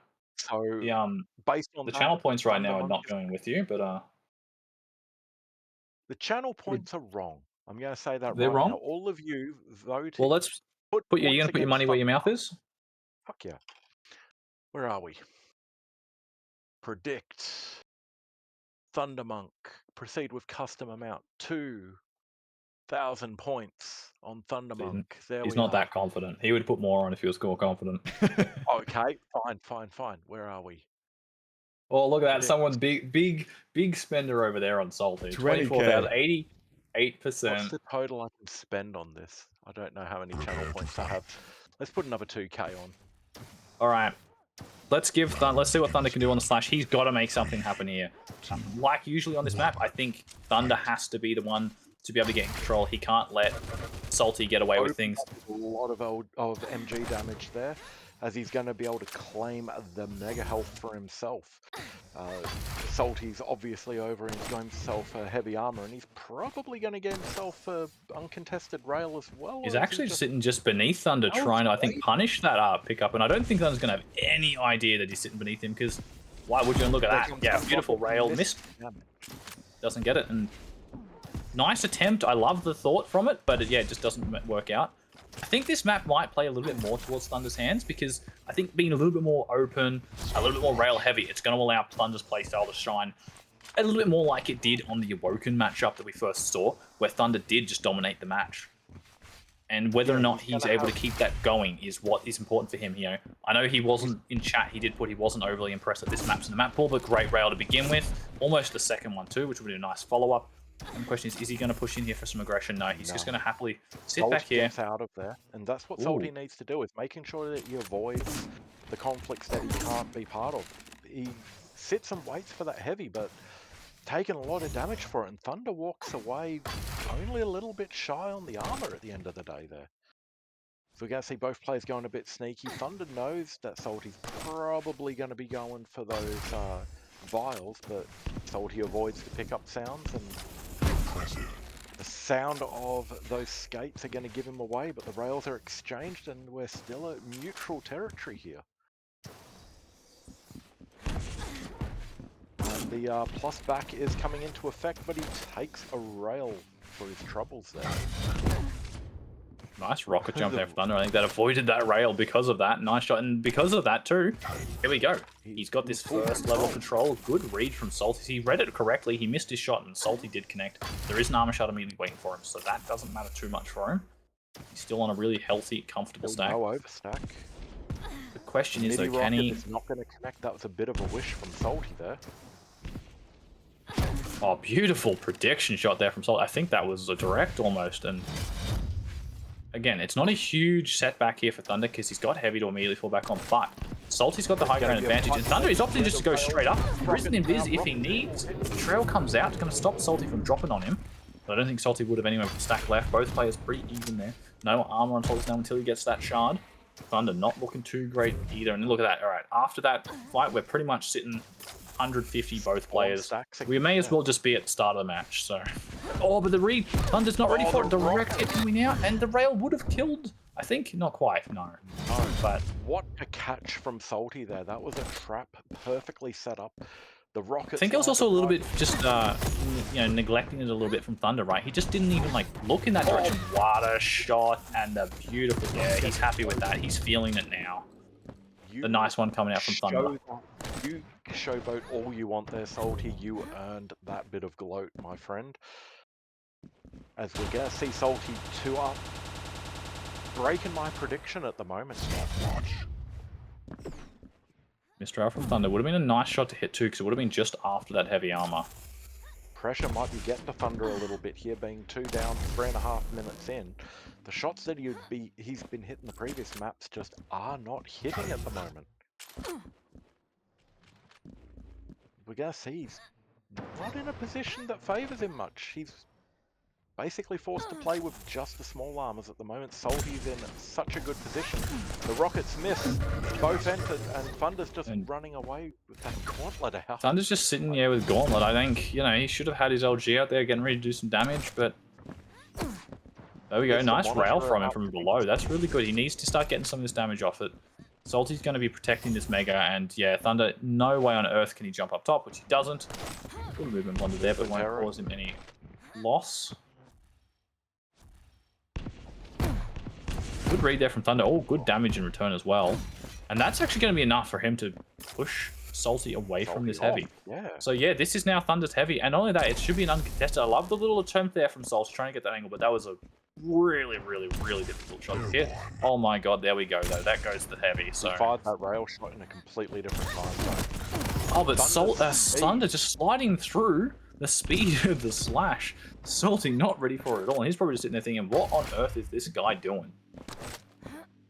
I'm pretty sure Salty heard the Tokyo Drift music playing before Thunder even appeared there. As Thunder's now doing a pretty good job of locking Salty out of the major items that he needs. There we go, finally the invis forced. Yeah. This is the concern I now start to have though. We're getting to 5 minutes through, there's 2 frags in it. This is Thunder's chance to try and make a push here, get a play. Oh, he's found him. I like the rocket jump out. Do not want to get trapped in that low ground. And again, oh, really sneaky here from Salty. Playing hard to catch. But Thunder, he's on the push. He's on the case. Pushing in. The LG is so good. Salty and the rail in return. He's just not allowing Thunder to get away with anything right now. As soon as Thunder's getting below that 80 hit point mark, it's just danger time for him. You can't rely on a player like Salty to miss their shots all the time. Yeah.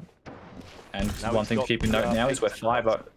Yeah, and still it's 3-0 now with 4 minutes to go. And there's a Ghost Walk back up again. Good rail from Thunder, removes the armor that was immediately picked up.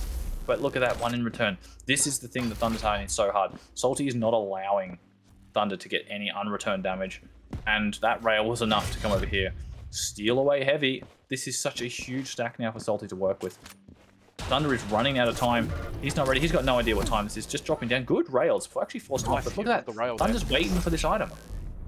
And Salty will be like, I don't need to be here. I will see you later. Have a good afternoon. I've already taken this. So I'll see you in 10 seconds once it actually comes back up.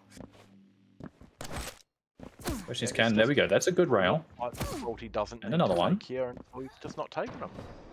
He took 2 rails and he was like, I'm getting out of here. Oh, an aggressive invis is, well, it worked out for him. He hit that rail. If he didn't hit that rail, he was guaranteed to die in that situation. But that is a chance for Thundermonk. Now that there's no invis.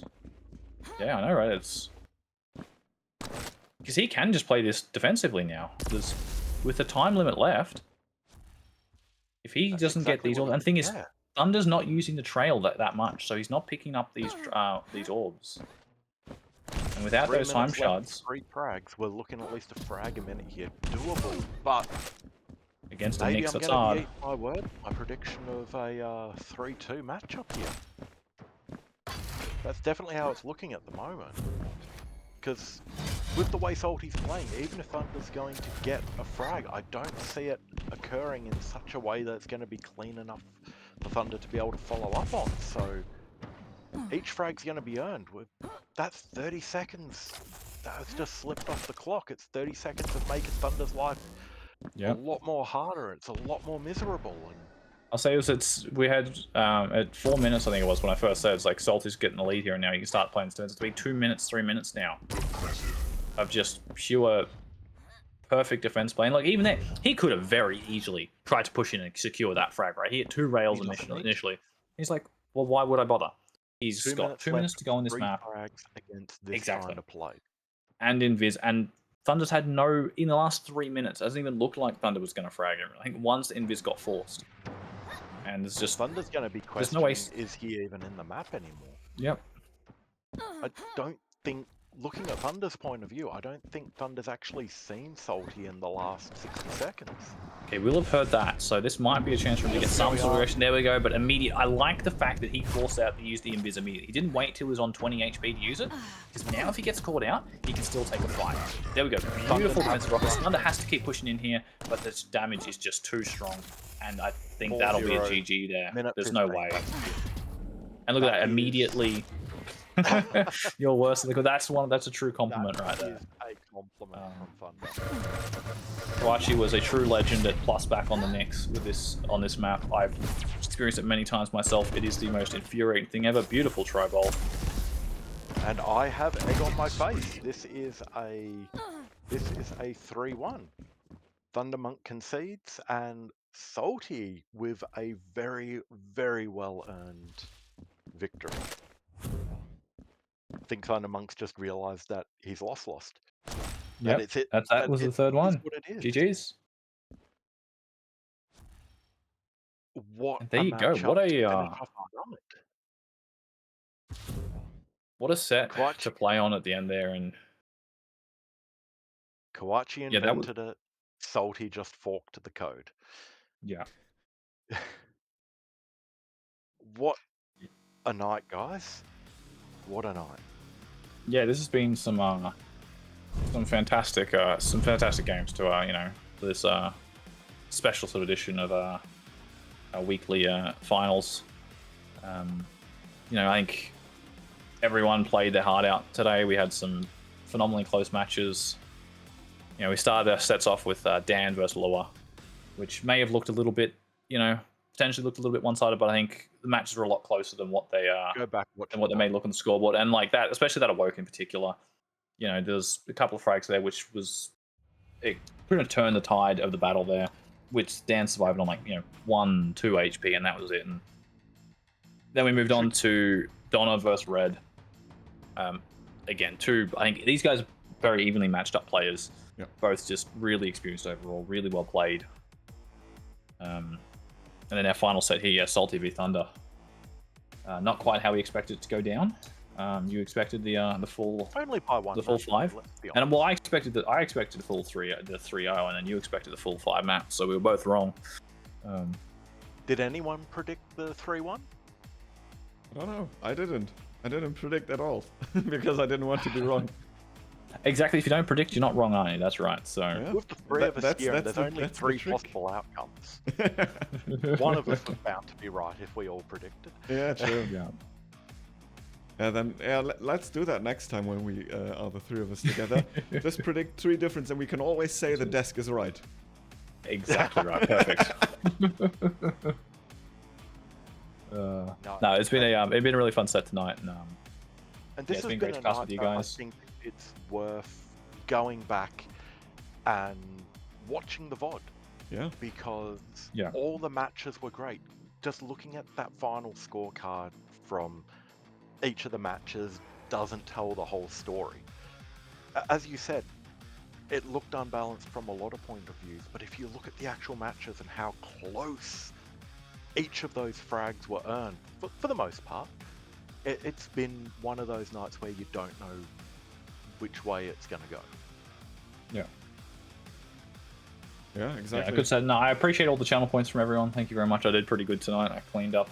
All my predictions were correct, so I'm doing well for myself.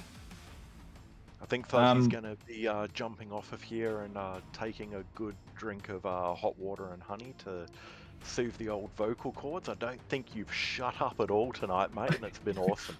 Yeah, great cast. So I've got my drink. I've been sipping water all night, and it's keep myself hydrated. Yeah, that's the key. But Yeah, one final thing from me. 28 degrees Again, here at- 20. Yeah, I know it's still warm. I know my room is cooking me. So after this, I'll be going having a cold shower. But no, one last thing I'd like to just say again. We said it at the start. This is a bit of a special set of the runs tonight. We're in memorial of Fraze, the legend who lost earlier this week. Just a reminder, I'd like to point out one more time, the upcoming LAN finals in Melbourne, we are dedicating in the name of Fraze, and we're going to be working with the family to do something special for that. And so, again, Fraze legend, you'll be missed but not forgotten. Thank you all for tuning in. That's me out tonight. Yeah, and but probably no better words to close the stream, so I'll not say anything but apart from thank you guys for being here, and let's continue some Australian Quake over at another channel. And see you next week, I guess. Everyone. Have a nice See you Good next night, week. everyone. Sunday evening, Sunday morning, Sunday noon, wherever you are. And bye-bye.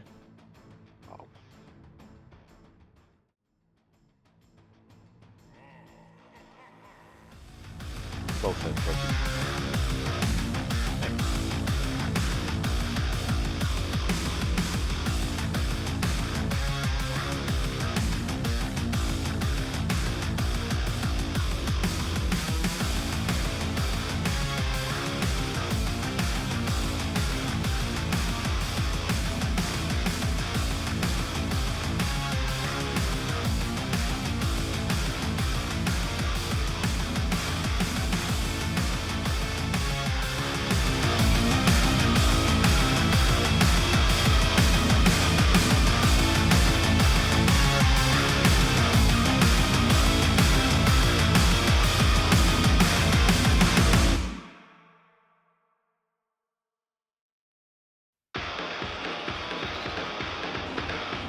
Oh, this feels like a wicked hangover coming on.